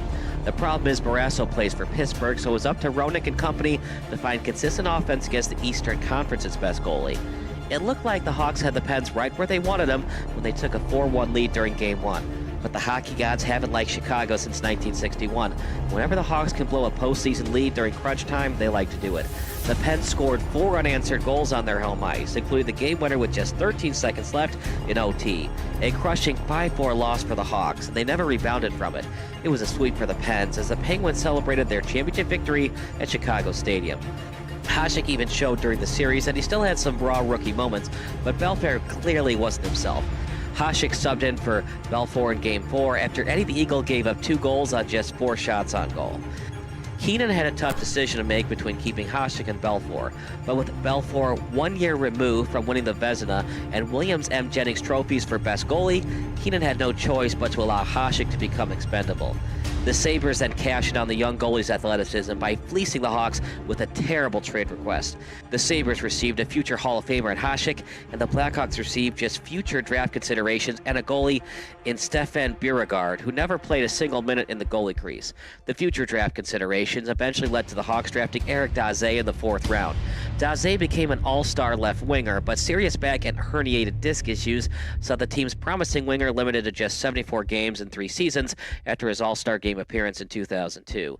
He retired after playing just 1 game in 2005. That being said, Keenan didn't want there to be a locker room controversy between Hasek and Belfour, and it's easy to say in hindsight when no one knew how great Hasek would become. Unfortunately, Belfour wouldn't even finish his career in Chicago. The Hawks were worried that he wouldn't re-sign with the team, so they shipped him off to San Jose for 3 players I personally never heard of until I Googled them: Ulf Dahlin, Michael Sikora, and Chris Terreri. Terreri was put in the very tough position of trying to fill Belfour's shoes in net, and he never got close to reaching Belfour's milestone achievements. Blackhawk fans kept asking themselves, is this team cursed? The 1999 Stanley Cup Final pitted Belfour against Hasek as the Dallas Stars took on the Buffalo Sabres. Belfour eventually won the cup over Hasek in the series, although Hasek won more cups than the Eagle once he began playing for the Red Wings. The Blackhawks managed just 1 more Western Conference Finals appearance with Belfour in net, and they wouldn't get back to the Western Conference Finals until last season. No one ever wishes someone to die, but success seemed to reach the Blackhawks once Bill Wirtz passed away from complications of cancer on September 26, 2007. His son, Rocky Wirtz, took over the team, and during their first season with Rocky as the CEO, the Hawks finished above 500 for the first time in 6 years. With John McDonough as the president and Joel Quenneville as the head coach, the Hawks made it back to the playoffs and finished in the Final Four. The Red Wings once again got in their way and easily took care of the Hawks 4-1 during the 2009 Western Conference Finals. Entering the 2009-10 season, the Hawks decided they need a veteran forward who could score goals and match up against their biggest rival, the Detroit Red Wings. Marian Hossa signed with the Blackhawks, giving the Hawks a formidable 1-2-3 punch on line 1 on Patrick Kane, Jonathan Taves, Marian Hossa. That is, if they ever needed to use all 3 guys on the power play. The Hawks were a tough team to beat in 2010, and they finished just 1 point shy of the Western Conference leading Sharks, but the Hawks were the better team in the Western Conference Finals and swept the Sharks to make it to the Stanley Cup Final. Their opponent was an unlikely one, the Philadelphia Flyers. Entering the playoffs as a 7th seed, the Flyers had little title aspirations, but after the top-seeded Capitals were stunned in round 1 to the 8th-seeded Canadiens, there was new hope in Philly. The Flyers looked dead in the water when they trailed 3-0 in the Eastern Conference semifinals, but Simon Gagne returned for Game 4, and they definitely needed him as Gagne scored in overtime to force a Game 5. Brian Boucher was excellent as the Flyers starting goalie during Game 5, but he had to leave the game early due to knee injuries. As such, Michael Layton finished off Game 5 as the Flyers' new goalie and preserved the 4-0 shutout. Layton then got the start in Game 6 as expected, and he made the most of his opportunity by being perfect through 59 minutes until the Boston Bruins scored late. It was still a 2-1 win for the Flyers, and wouldn't you know it, the Flyers had a chance to win Game 7 and come back from an insurmountable 3-0 deficit. The Bruins actually led 3-0 in Game 7 at the TD Garden.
Second period, it's a 3-1 lead right now for Blue. Kyle Smith alongside Bob Vilsoy. So we'll find out if the red team is going to be able to make some adjustments. Kyle Hogan, we talked to just now a few minutes ago. He was in goal, did a great job, only gave up 1 goal. So now we see Mason Stevens in goal. Yep, both goalies are playing 25 minutes and 30 seconds today. I love the end 35 seconds. Here we go, it's a foot race. And tapped away that time by Kyle Settles. Over to the point. Did you say another Kyle? Yeah, a lot of Kyles in this game. And if Blue scores again, they could settle in for a victory today. Oh no, oh no.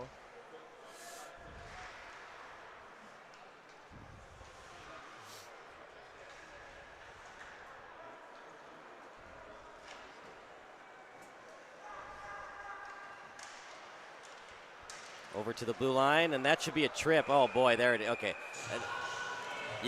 I didn't see the hand go up right away, so I don't think the nearest linesman saw it. I think the back person It was right there that got seen. The referee that was on our right, he saw it right away. But there was a ref right in the near line. it that didn't call it. I was like, what's going on? Yeah. Well, they're both allowed to call it, but the ref to the right made the call. So, power play. And it'll be against Red. So we got Brian Manns in the sin bin here. And a golden opportunity for Blue. I'm not going to say to put the game away, but to take a 3-goal lead. It's going to be real hard for Red to kick a field goal to tie it. Yeah, absolutely, partner. So Blue should really press to see if they can get one in here and put the game about as close to on ice as they can. I don't know, broken stick. Oh, boy, and he can't believe it. He might have just bought that stick. You see the frustration, Cameron Bader. I think in this situation, I'd send him off the ice to get a player with a stick back on the ice. But the problem is if you take him off, it becomes a 5-on-3 for a couple of seconds. For a couple of seconds. Coaches say don't do it, but I think in this case, he was the player farthest from it. The puck's in the corner. Make this change quick. Get a player with a puck on, with a stick in their hands. Yeah, for sure. But I think you might have hit something on the head that maybe he bought that stick. He definitely had a look about him like, I can't believe this just happened. Yeah, that's a tough one, man. It's another one you can send into Sports Center, right? It's going from bad to worse right now for Red, man. Yeah, that stinks. Maybe more of a TikTok. Loose puck near the crease. It's all this work, and what did it get me? Yeah, that's for sure.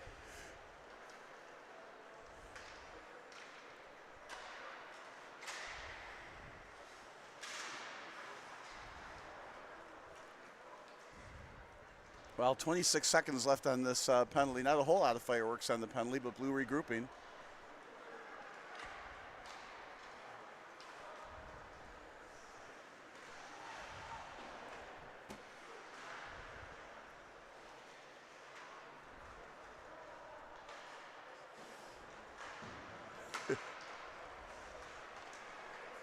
Here goes Deegan past the blue line, and somehow that pass got through. He was trying to feed it over to Battaglia. And apparently grabbed or hooked from behind. Another penalty. I'm not going to say this game is called too tight either. These refs are making good calls and the correct calls, even though it's an all-star game and you want to let them play. You can't let them hook from behind on a 2-on-1 break like that. So now, got a penalty going the other way. Red with a chance to cut the lead in half. This is a real big 2 minutes for them. Plenty of time left to go in the game, but this is a golden opportunity. This will be one of those situations a little bit early where I'd like to see teams be a little bit more willing to pull the goalie and make a 6-on-4 to try to get a goal during this power play situation. Right now, the goalie to our right is just sitting in the net doing nothing.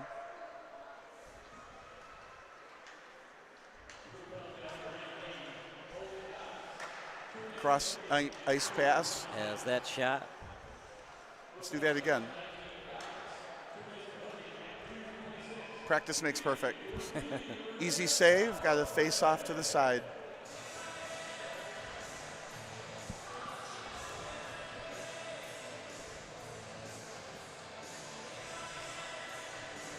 Cooper Derovich just skating from side to side in his end of the ice. Yeah, just trying to stay loose, right? Right. Yeah, I'd like to see him pull him.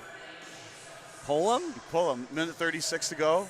Make it a 6-on-4 and try to put this. I know you want the kids to have fun, but you have to make it within reason of hockey IQ and real life. Yeah, nobody does it. That's what I'm saying. I'm trying to revolutionize the game. There's revolutionize it, and then there's going on Reddit and saying stupid things.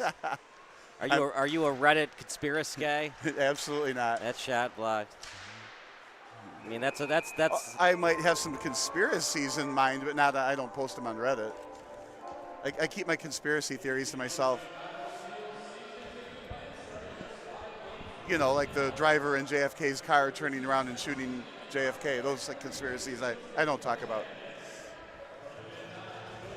The most interesting conspiracy is that Jack Ruby killed Lee Harvey Oswald because they were in cahoots with each other. That's an interesting conspiracy theory. Yeah, as opposed to the CIA planning and orchestrating all that? No, just... So, regrouping behind the net, a little bit of forechecking never heard on a power play, I suppose. Out to neutral ice, Blue with it. That was great anticipation. That's why he's on the All-Star team. Again, Blue, typical of all the Blue teams today. They are very good in a shorthanded situation. As it was past the skate that time of Henry Wiseman. Out to neutral ice. Yeah, intercepted another pass. Too bad that wasn't a faster pass. Liam Lekachoy with the pass out in front. The power play still on for another 34 seconds for Red. Red trying to get back in this game, and Blue's trying to give it back to him. They've been in the box a couple of times. Here they go, one man back. They got to watch out, though, because this can get turned around on them really quickly. Here it looks like it's almost a 2-on-1, broken up. As that's flipped up in the air and stolen away by Red. It was stolen by Settles, past the blue line as Settles with it. He taps it over, trying to get it himself. And Settles out behind the netminder, as it's now Mason Stevens between the pipes for Blue. No icing. So that does it for the penalty.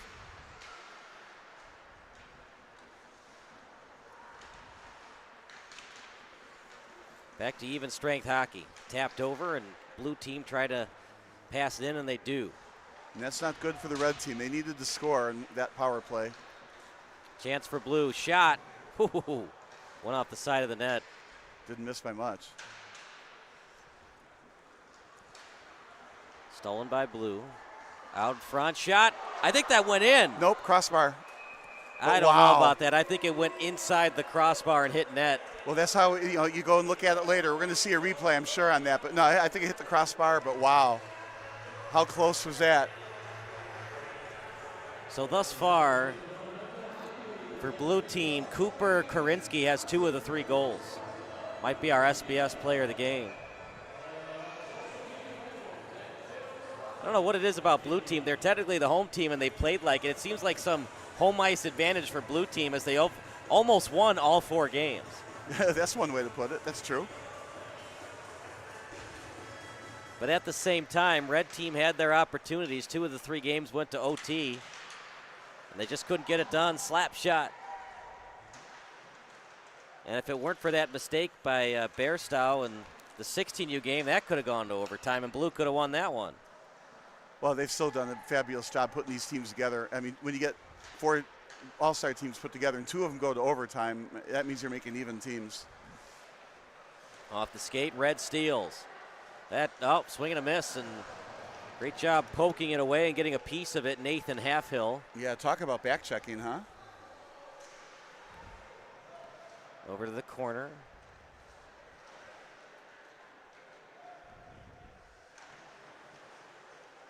Play in the corner by Red. It's a good board battle going on, that's for sure. There's tie-up action. Now, in the old days, that would have been whistled dead. I like that they play it out. At the face-off circle, couldn't get the shot on net. Loose puck, and picked up by Blue. Here we go. Comes Cooper Karinsky. Karinsky with 2 goals thus far. Man, is he fun to watch. His shot. Rebound try, couldn't hammer it home, and a loose puck, and covered up well by the netminder and Cooper Dorovich. Yeah, that shot had a purpose, that's for certain. It was a good save, though. Cooper Karinsky, a good skater.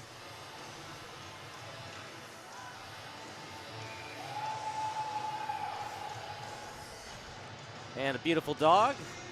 Hey, I thought it said as we were entering the doors here, no pets allowed. I don't know, must be a support dog, right? So we were downstairs with Kara getting the interview, and they saw him on the side there with his little puppy dog. I wanted to go pet it. Pet him, it's not an it. Well, we don't know if it's a him. Well, you can't say it, it's a him or her, it's not an it. Of course, you're a dog owner, and that's why you would say that. You have a great dog, by the way. That big thing. There's no such thing called an it. Even a mouse is a him or her. I have the same problem at home. Even though we have a girl dog at home, I still call it an it. And I do that. You ever read the book A Child Called It? Uh-oh, 2-on-1. No. It's not good. I mean, it's a good book. It's just very, it's suppressing. We'll leave it at that. Isn't there a movie with the clown called It or something? Yeah, that has nothing to do with the book. Okay. That was just Tim Curry doing Tim Curry silly things. I've never seen what's it called? As that shot goes wide, the Rocky Horror Picture Show. You never saw that one? No. I've seen that a few times. I hear it's pretty weird. It's fun. You bring toast and squirt guns and you have a blast in the crowd. You ever, here's a chance for Red, now to the slot. You ever seen the movie The Room? I can't remember that one. It's pretty bad. Out to the slot, chance for Blue, shot, he scores! That's trouble with only 29 seconds left to go in the second period. And that should do it, unless something crazy happens in the third period. Well, they're going to have a chance to make some adjustments. I don't know what adjustments you can make, swap lines around. I don't know. You're going to have to score a field goal somehow in the third period. That's going to be real tough to do. And it's going to be credited to Devin Bruns. His dad, of course, brunsandbruns.com, one of our sponsors today. I mean, he was wide open. He could have read a book how wide open he was waiting for that pass. Well, part of the problem is the goalie sliding across the crease there and opening up more and more net along the way, and he shot it into the side that was getting bigger and bigger and more vacant. It's a good shot.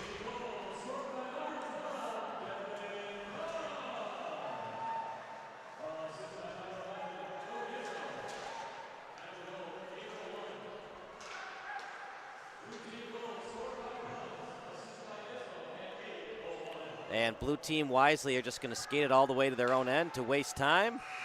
And they lead by 3 goals. 4-1 lead, partner.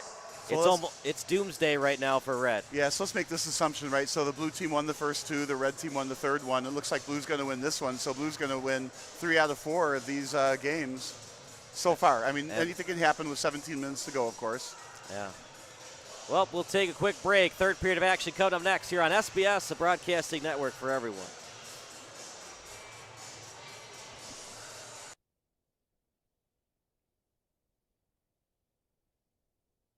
Plato's Closet has athletic wear from all the top brands.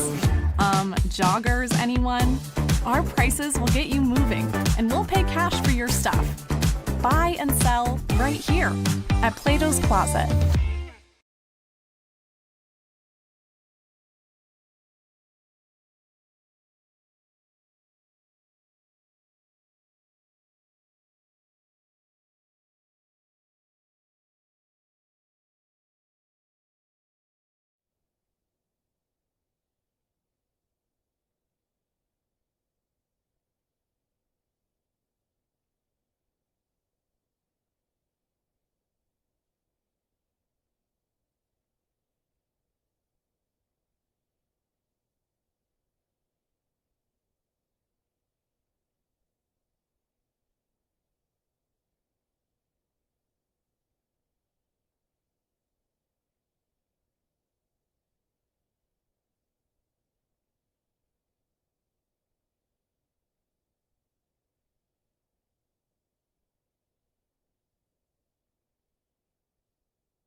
4-1 lead, 17-minute periods.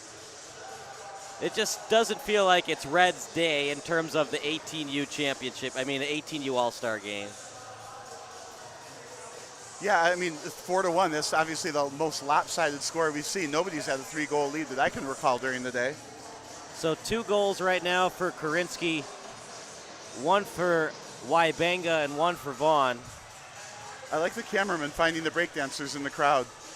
That kid was pretty darn cute earlier.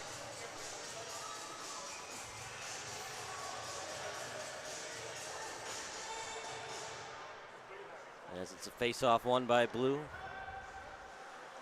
little slow-moving puck accepted by Wybanga. And to the face-off circle, they'll retreat. And I mean, they can do this all game if they want to, Parter. They're up 3 goals. Yeah, I guess you could. It's up to Red to attack behind the net, and if they do that, then Blue is forced to attack themselves. That shot, he scores. Blue is just running the table here. That was a good shot. It was a good save, but the rebound control wasn't there and hit in. I think Cox got that goal. Well, we're always wondering if we're going to see a blowout in any of these All-Star games, and we finally got one. Last year we did 2. They were both 1-goal affairs. The first 3 games were very competitive. This one, not so much. Yeah, you're right. The rebound control, not good at all. It's a tough angle shot. You know it's coming at you. And just way too easy for Colton Cox. Well, and that was that low shot against the pads, hoping for the rebound, and it's just the timing was perfect. The bounce was perfect, and, well, this is a well-executed play.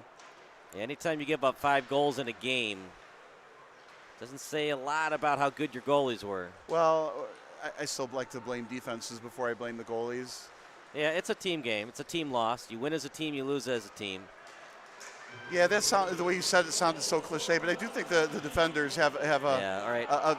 They have to push the forwards out of the play so they can't get those shots. You know, I always bring up Game 6 of the '99 Stanley Cup Final, Buffalo Sabres, Dallas Stars. That was that controversial game where Brett Hull scored, but there was a rule back then. You could not enter the crease before the puck was there. Oh, yeah. And Brett Hull was in the crease before the puck. And that was the go-ahead goal in overtime. I think it was actually double overtime. Yeah. Buffalo has not been to the Stanley Cup Final since then.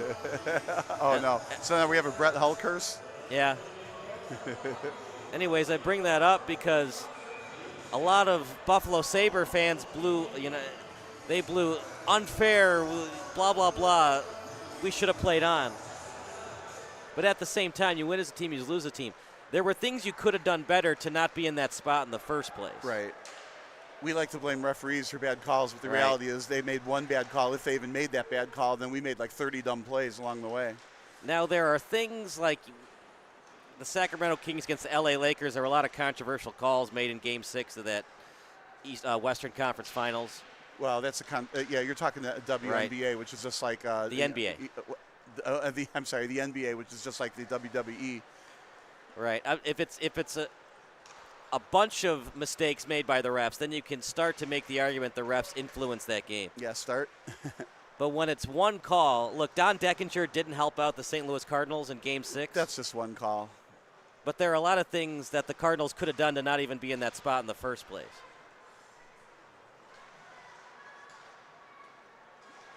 So let's see if Blue can tack on some more. In this, frankly, it's a 5-1 blowout in the third period. Pull the goalie. Yeah, I think that's a little late for that. Yeah. See, they needed to pull the goalie back in the second period, and then it would be a 3-2 game. Yeah, right. And then Blue never would have gotten these other 2 goals, and the score would still be 3-2. Isn't that when you say, yeah, that's the ticket? The chances of you scoring with the extra man are so slim. It just looks really bad when you're down 3-1 with halfway to go in the second period, then you give up an empty netter. Well, that's the problem. You give up the empty netter, and the game ends in the second period instead of with 2 minutes to go in the third period, and that's the thought process behind it. What some coaches do, which I think is really interesting, is here's a shot for Red, blocked and eventually saved by the netminder.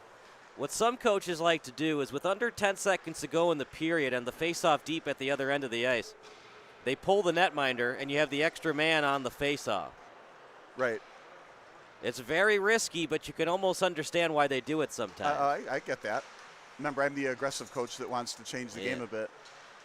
And I agree with, because the chances of them winning that face-off, having enough time to shoot at the other end and capitalizing on that opportunity are slim to none. Well, without getting crunched by one of those 6 players. Right. Yeah. So the only way to really do it, like let's say you pull the netminder and the opposing team wins the face-off. You got to win the face-off to the corner, and the defenseman has to score from the corner all the way to the other end. Otherwise, it's an icing. Well, and they have those plays set up. You know, tic-tac-toe behind the face-off circle in your own zone for a long shot like that. Right. I mean, you'll never see it done at the NHL. Only time it would be done at the NHL level is if there's under 5 seconds to go in the period. Even then, there would be some calls on Twitter for the coaches firing. But yeah, at the younger levels, you see that shot and a goal, but it's too little, too late. Well, maybe not. Now 5-2. Now they're back within field goal range with 12 minutes, or almost 13 minutes to go.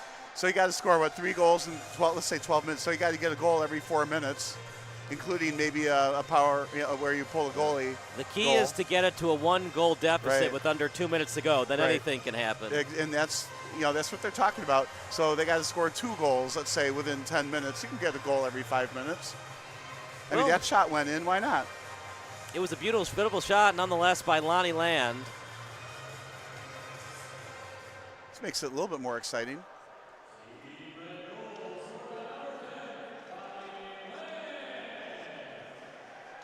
As it's over to the blue line, sending it into the zone. And here's a chance at the blue line, and gloved and covered up well by the netminder and Mason Stevens. And we're going to get another face-off. Cooper Dorovich. Shots on goal, 23 for red and 24 for blue. The problem, of course, is 5 of those 24 went in. I don't even know this song. Really? What was it? I don't know the name of it, but I hear it a lot. Out to the corner.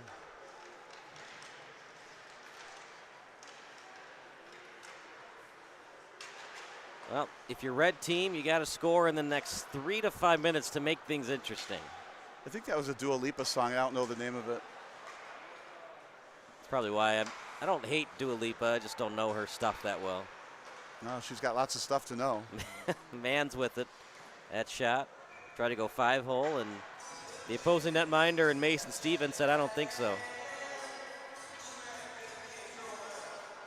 How about this? We're evened up at shots on goal, 24 apiece. Yes, something. And of course, 3 more have gone in for the blue team. But yeah. So I mean, sometimes hockey is you get some breaks like that shot off the back wall that bounced in, right? So maybe the game is more even than we think, but the score is lopsided. Don't go anywhere. The postgame show brought to you by Plato's Closet of Batavia is coming up next. We get to hear Kara again. Yeah.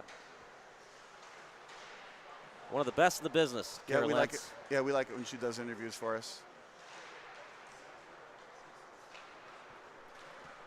And try to get it in stride and does. Here we go. 2-on-1. Backhanded. Didn't get much on it. Yeah, the pass needed to have more pace to it.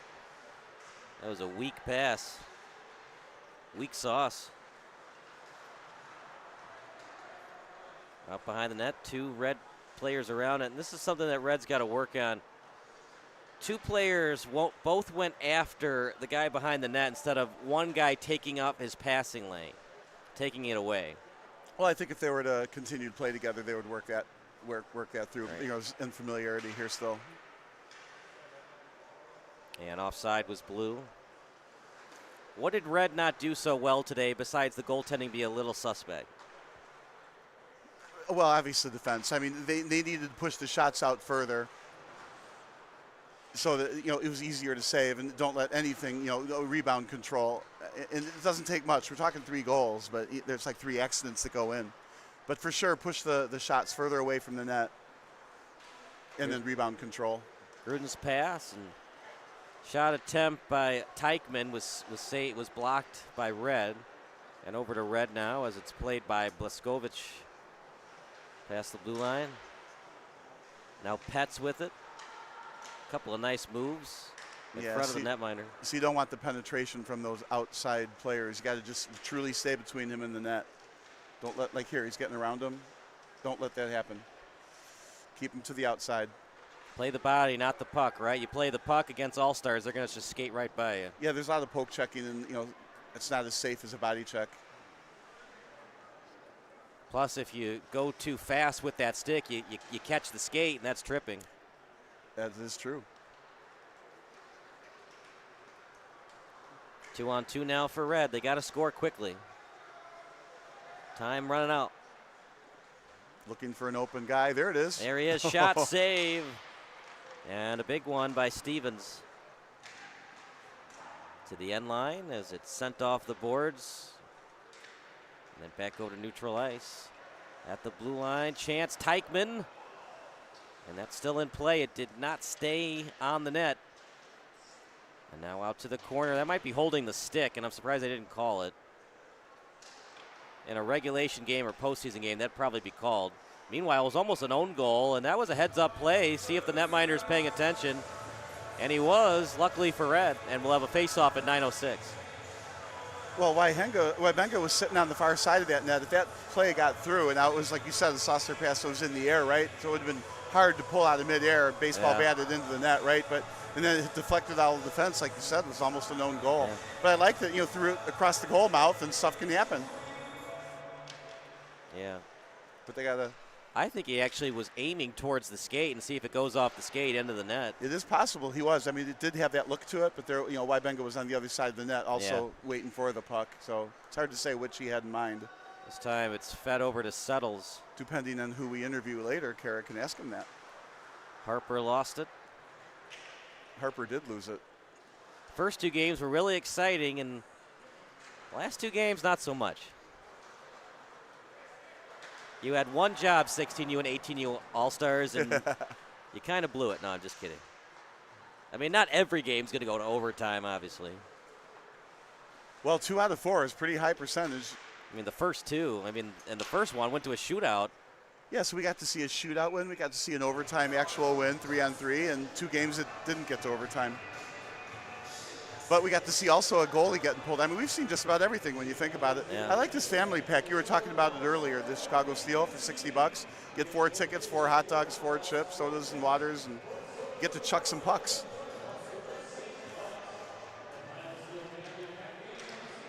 Off the boards. Chance now for Red. Good My job. family of 4 is all across the country, so I could never get them together for something like that. Good job staying on side by Nguyen's. Tied up, and sandwich into the board was Harper. Picked up now by Blue. Past the center line, and then checked hard into the boards. That's a nice check and steal. Yeah, losing the puck was Abram. Now past the blue line, here comes Joy. You gotta like that name. And being in the All-Star game, I'm sure his parents are very joyful today.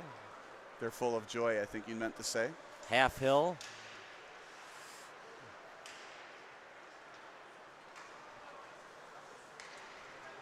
Nice toe drag, chance for Red.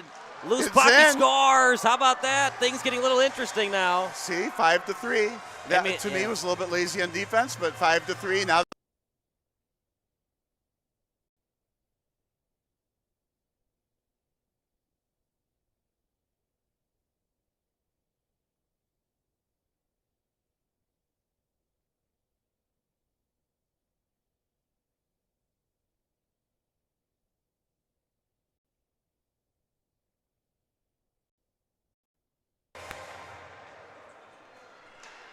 Yeah, things getting interesting now. Chance for Blue and backhanded, and excellent job playing it from behind by Sam Battaglia. So there's plenty of time to get one more goal, plus a real opportunity to pull the goalie again. You can see there's a little bit of a jumper, skipping the step now of the red team. Out to the slot. At the blue line, picked up by Red. And goes under the 5-hole of his teammate in Jason Gongol. Over to the corner. Tapped off the boards. After it is Deegan. Up in the air. Now played by Blues Brady Ballets. Well, at least it's a close game now, but still a lot of work to be done for Red. Yeah, it's odd. It was like a blowout game the whole time, and then all of a sudden it wasn't.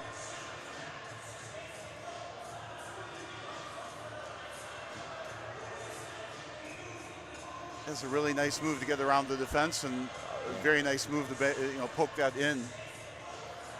Yeah, at the same time, Stevens, if you're going to go all out like that, he tried to poke it with the stick. I would just go all out with the glove and try to freeze it. He was in an odd man's. He was in a tough spot to go out with the stick with like that.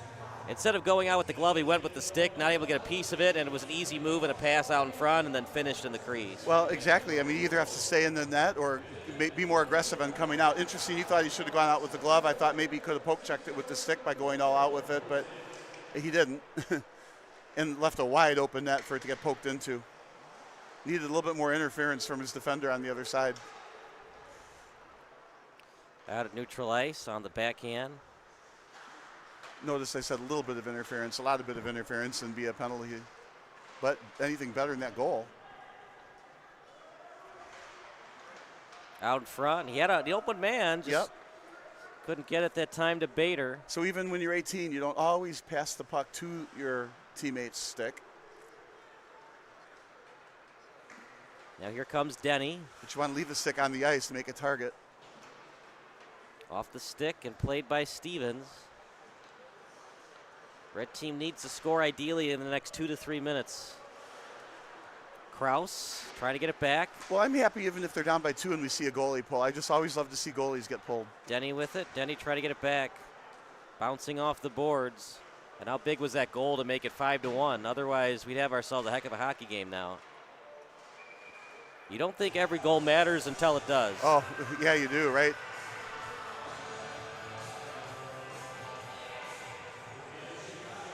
On June 26th here at the Fox Valley Ice Arena, check out the best part of hockey with Grant Fuhrer. Tickets on sale now. It looks good, man. Looks like he can still play. It does, doesn't it?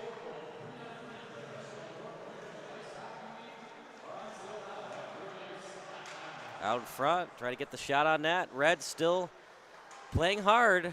The pressure is there. Can they maintain it and score? Well, I think they're playing harder. I think they're, like I said, they're skipping their step trying to potentially tie this game up. It seems like a surmountable challenge as opposed to a non-surmountable challenge. Well, they were down 4 goals. Scoring the first 2 goals is a lot easier than the last 2, in my opinion. Well, probably that shot so. Goes top shelf with it. There's that Karen we were talking about. Yeah. Just goes straight back in play. Yeah, it's a very inconsistent board play behind the goal nets. And I mean, I'm not used to it. I'm sure these goalies aren't. Well, and the home teams are used to it. Right. But the thing is, partner, I mean, these players come from all over, and when they play in the CSDHL league, I mean, they've got the Palm Beach Breakers, and they got teams from Littleton, Colorado. Yeah, so. well, I don't mean the CSDHL teams. I mean, like the Steel themselves would be the home team here. They would know the Karams off the board well, I'm behind just the saying, net. like, so the Cyclones play here. So the Cyclones know every advantage, but even the local teams, they don't play here that much. Here's Falks, and his shot wide. And I mean, if Red could score the next minute or two, it could possibly happen in terms of the comeback. You know, past the red line, past the blue line. That shot by Scavone up in the air and then tapped over. Was he trying to pass it? That's a goal, and that'll do it. Jordan Spad with a wicked hard slapper, and it's all over but the crying. Blue team's going to win. Yeah, it was a great shot, upper right corner into the net. Clearly the goalie was screened or he would have made an easy save, but that's what happens when the goalie's screened and doesn't see it, and it's a perfect shot into the perfect spot. So Red down by 3 with 3 minutes, 26 seconds to go. I don't want to say that's all she wrote, but it's probably all she wrote. We won't see a goalie pull now unless they get a quick goal. I mean, it was a valiant effort today by the red team, but they just could not get it done as that face-off won by blue. So the final tally, unless red or blue score one more goal, 2 goals for Karinsky, and for red, nobody scored more than 1. I mean, it was pretty even. I mean, it was team hockey most of the day. Besides Karinsky scoring 2 goals, we talked to Drew McLean, who had 2 goals, I mean, a goal and 2 assists. It's been pretty much a team effort in terms of who's scoring the goals today. Well, and you would expect that, too, where everybody is an all-star also. They're all a cut above, and they play together. And I can only imagine how good these teams would be if they played together a whole season against some other teams. at the face-off circle, now to the corner, and then taking it himself. Backhanded pass. And down by 3, highly doubtful they're going to pull the goalie now. Yeah, no, nobody does then. It's sad. I like to watch that.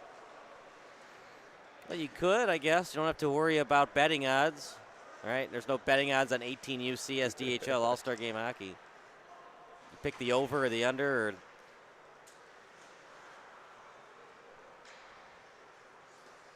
it's always interesting, things like that. I always like watching on SportsCenter bad beats.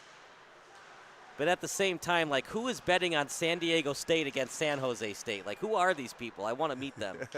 Do you? Like, but he'll show a bad beat from everything. He'll show, like, Marshall, here's a chance. The Blue shoots, he scores. How about that feed in front? Feed the young man because he's good and he's hungry. The football score now, 7-3. I think you can say it's over. It was a blowout today, all blue.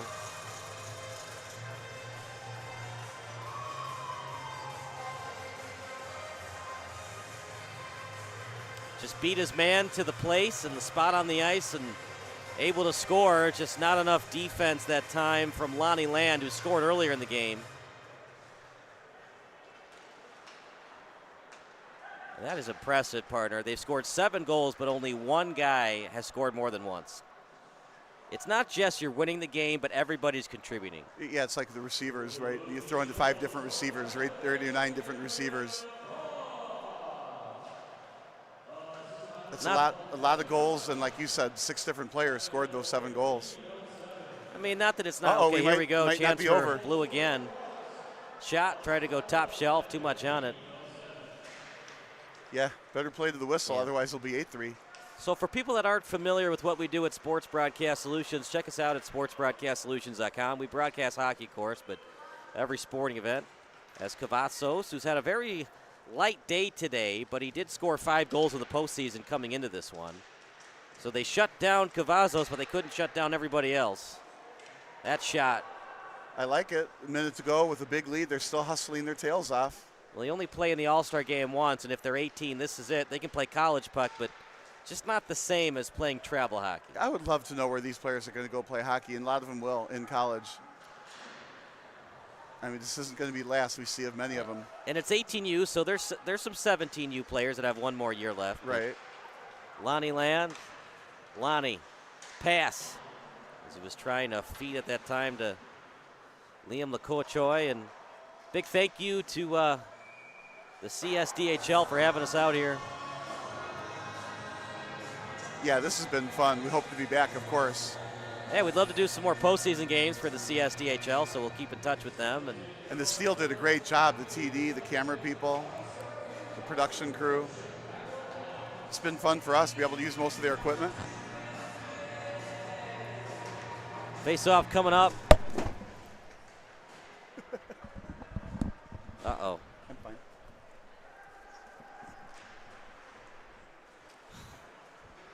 Six seconds left in the game.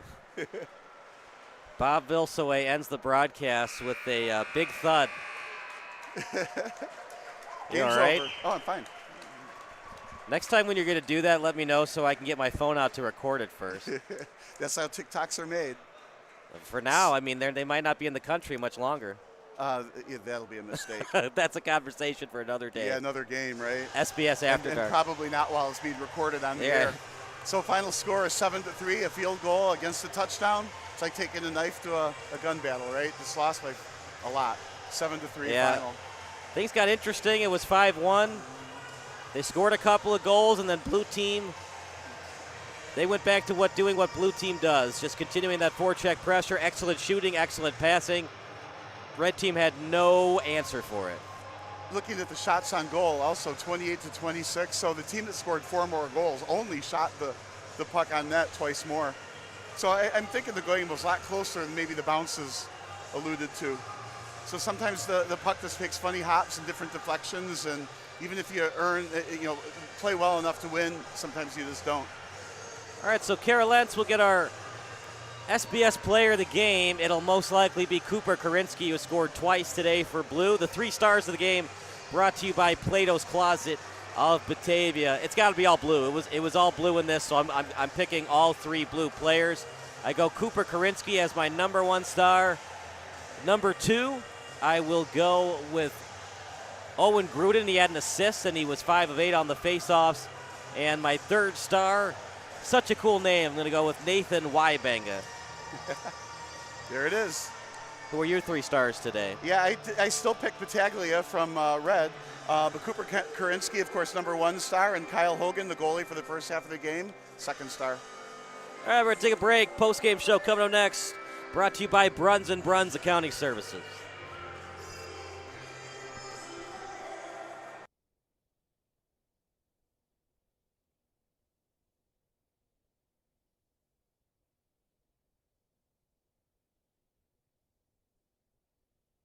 Plato's Closet has athletic wear from all the top brands. Joggers, anyone? Our prices will get you moving, and we'll pay cash for your stuff. Buy and sell right here at Plato's Closet.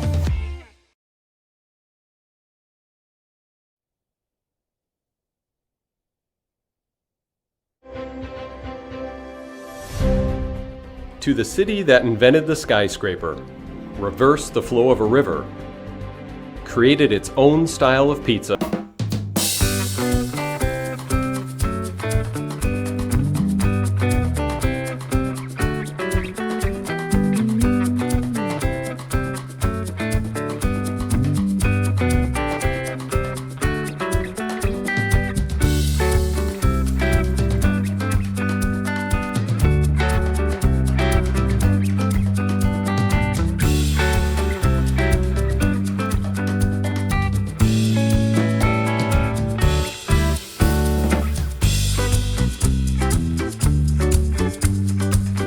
At Properties Christie's International Real Estate.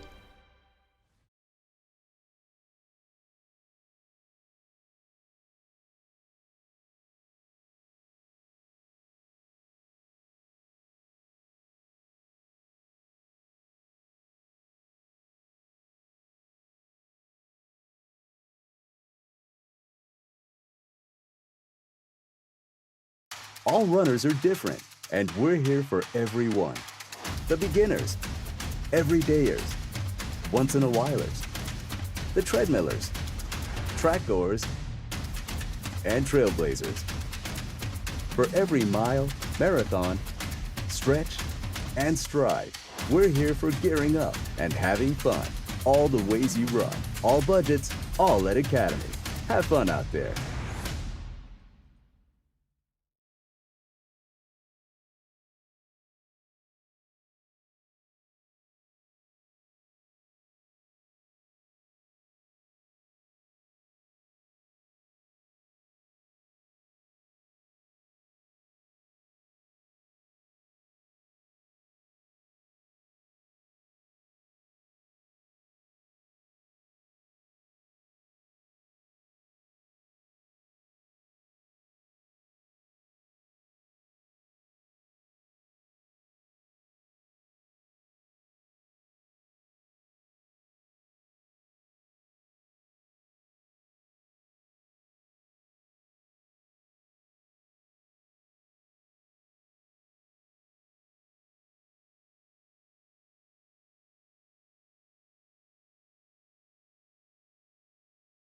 Plato's Closet has athletic wear from all the top brands. Joggers, anyone? Our prices will get you moving, and we'll pay cash for your stuff. Buy and sell right here at Plato's Closet.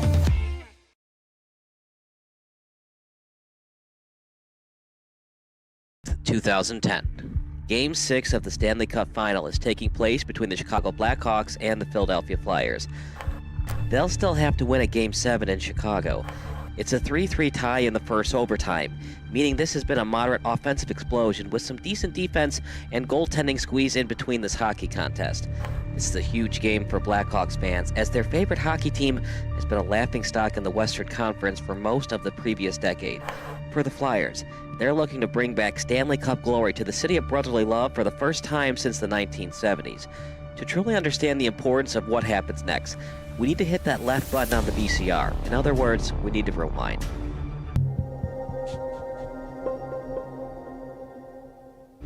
The Blackhawks are an overtime goal away from cementing their legacy in NHL history. But for a franchise who used to not even televise its home games, this seemed like a pipe dream even 5 years ago. Known for his severe cheapness, Blackhawks former owner Bill Wirtz decided to cancel all home broadcast agreements with network and cable television outlets in 1992. According to Wirtz and the Wirtz Corporation as a whole, home broadcasts were, quote, unfair to the team's season ticket holders, unquote. And as crazy as this decision was by Wirtz, fan attendance increased during the mid-1990s.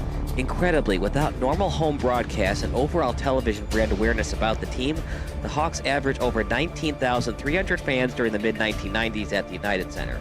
This is how it worked. WGN and other media outlets couldn't broadcast the Blackhawks games at the United Center. But if a national broadcasting network such as ESPN decided to telecast the game, a Blackhawk fan could purchase Hawkvision, a subscription network worth $29.99 per month. Then you could watch the ESPN broadcast of Blackhawks vs. Red Wings at the United Center on normal cable television.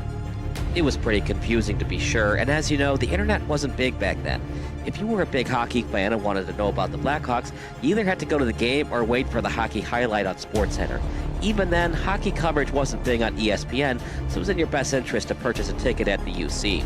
So the fans kept supporting the Blackhawks even though they couldn't watch their favorite team on TV. However, the product on the ice wasn't so great. As if it were a curse from the hockey gods, the Hawks kept finding different ways to choke in the playoffs. An original six team, the Hawks were at one time the second most cursed original six franchise. The New York Rangers went titleless from 1940 until 1994, and the Hawks now find themselves in the same place as the Toronto Maple Leafs. The Maple Leafs and the Hawks have not hoisted Lord Stanley's Cup since the 1960s decade. For the Hawks, it's been even worse. They haven't won it all since 1961, and before that, Chicago went 23 years without hoisting the Cup. The Maple Leafs have been a borderline disaster since 1967, but at least the Leafs were a dynasty in the 60s. The Hawks were lucky to even win the 1961 Stanley Cup. So yeah, the Hawks have pretty much been mediocre or worse since 1961. However, there were moments when the franchise seemed destined for championship glory. The worst moment for Chicago hockey fans was the 1971 Stanley Cup Final against the hated Montreal Canadiens. Without air conditioning at Old Chicago Stadium, the Hawks were the home team during Game 7 of the Finals against the Canadiens. Jumping out to an early 2-0 lead, legendary netminder Tony Esposito couldn't stop Jacques Lamar's 60-foot-away snapshot, giving the Canadiens their first goal of the contest. Chicago Tribune writer Bob Verdi said there was a humid haze hung over the ice, but Esposito refused to blame the rink's lack of air conditioning on the soft goal he gave up. He had a point since Lamar's shot was nearly from the center line. The Canadiens never looked back and scored twice more to upset the Hawks and win 3-2 on Chicago's home ice. Since then, the Hawks have never been closer to winning the Cup as they were that day in 1971. That is, until tonight anyway. As painful as it was in 1971, Hawks fans who were still alive in 1992 had to be devastated what happened next to Ed Belfour and Dominik Hasek.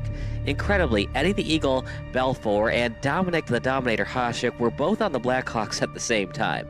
Two future Hall of Fame goalies were both on the Hawks, and yet the franchise still couldn't win a Stanley Cup with either netminder. Belfour was the starter during the brief Belfour-Hasek years. The Hawks made the 1992 Stanley Cup championship round with Belfour and Hasek both on the roster. It was also a Chicago team with Chris Chelios leading the defensemen, and forward Jeremy Roenick was on this Hawks team as well. Led by captain Dirk Graham, the Hawks went on a very impressive winning streak in the playoffs. After falling to a 2-1 series deficit to the St. Louis Blues, the Hawks won their next 3 games against the Blues, as well as back-to-back series sweeps against the Detroit Red Wings and the Edmonton Oilers. Just like that, 11 consecutive victories saw the Blackhawks 4 wins away from ending up as the last team standing. The only team in their proverbial way, the NHL's version of the Super Mario Brothers, otherwise known as Mario Lemieux and Jaromir Jagr. The Pittsburgh Penguins were the defending Cup champions, and after narrowly beating the Washington Capitals in Game 7 during Round 1, the Pens found their way in the finals thanks to winning 8 of their last 10 games. Hasek was probably Chicago's better goalie entering the playoffs, as the Dominator earned all rookie honors and went 10-4-1 during his 15 starts between the pipes. Between a contract holdout from Belfour and Crazy Eddie missing games this season due to personal reasons, Hasek was turning into a fan favorite, while Belfour was the more controversial choice at net.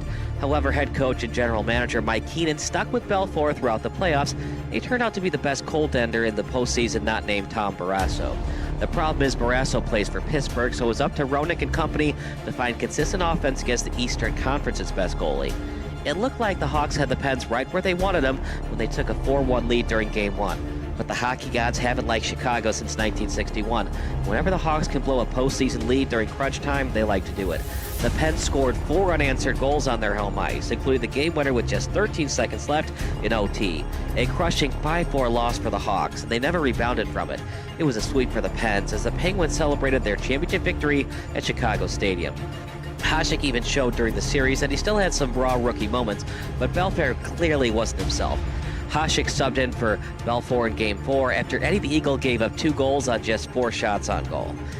Keenan had a tough decision to make between keeping Hasek and Belfour, but with Belfour 1 year removed from winning the Vezina and Williams M. Jennings trophies for best goalie, Keenan had no choice but to allow Hasek to become expendable.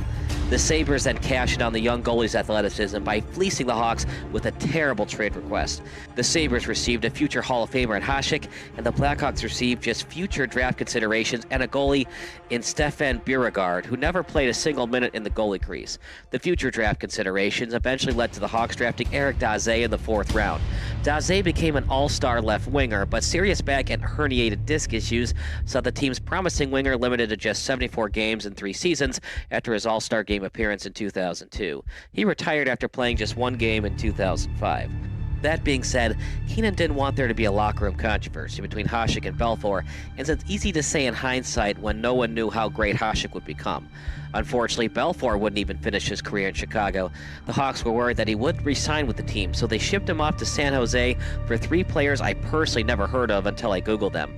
Ulf Dahlin, Michael Sikora, and Chris Terreri. Terreri was put in the very tough position of trying to fill Belfour's shoes in net, and he never got close to reaching Belfour's milestone achievements.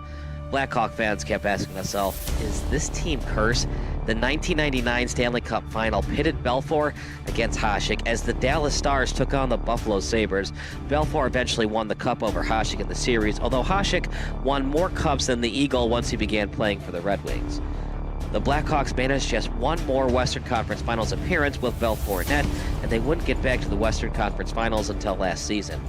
No one ever wishes someone to die, but success seemed to reach the Blackhawks once Bill Wirtz passed away from complications of cancer on September 26, 2007.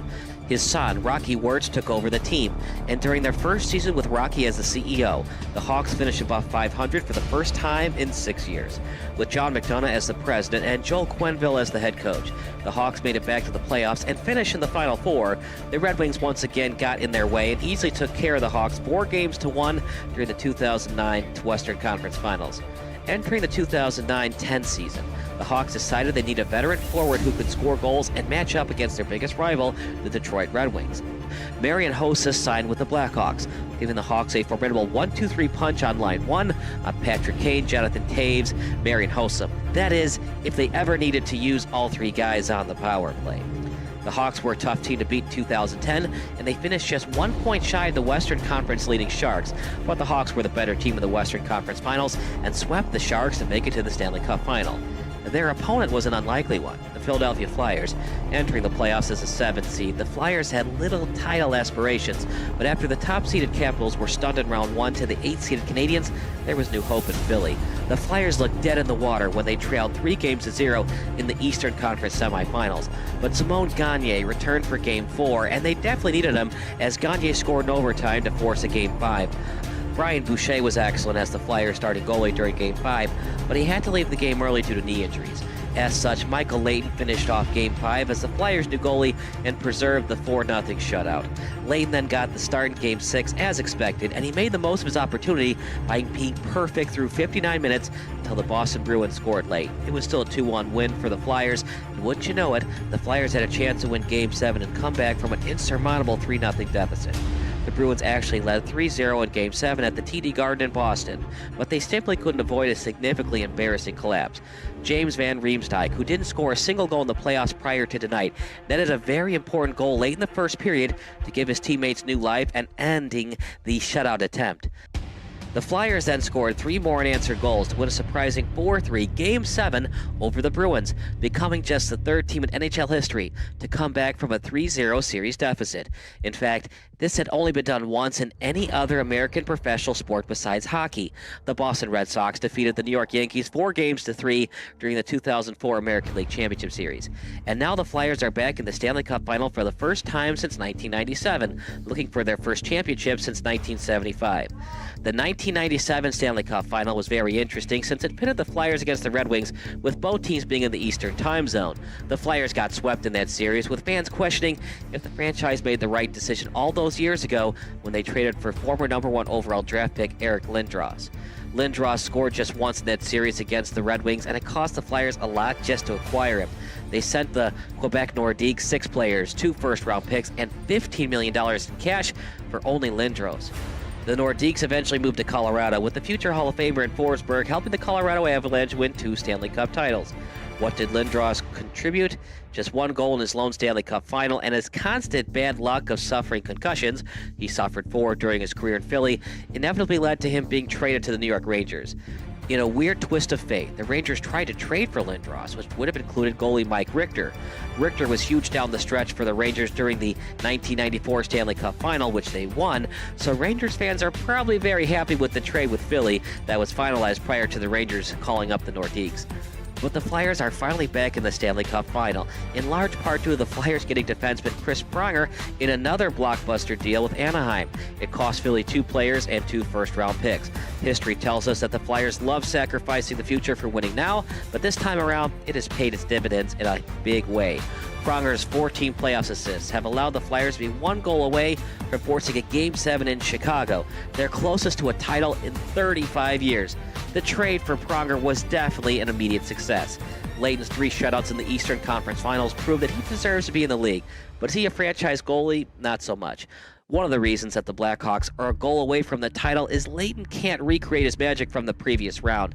In fact, Boucher relieved him in Game 2 and Game 5 due to erratic play, but head coach Peter Laviolette decided to stick with Layton in this pivotal Game 6. And to be honest, the Flyers felt comfortable about tonight. Both of their wins in the series were at home, and with the Hawks being led by 2 players under the age of 25 in Kane and Taves, they don't have a lot of experience in this pressure situation. It's up to former #1 overall draft pick Patrick Kane and Captain Taves to finish off the Flyers. Otherwise, it's back to Chicago for a winner-go-home Game 7, and Blackhawk fans know all too well how that panned out back in '71.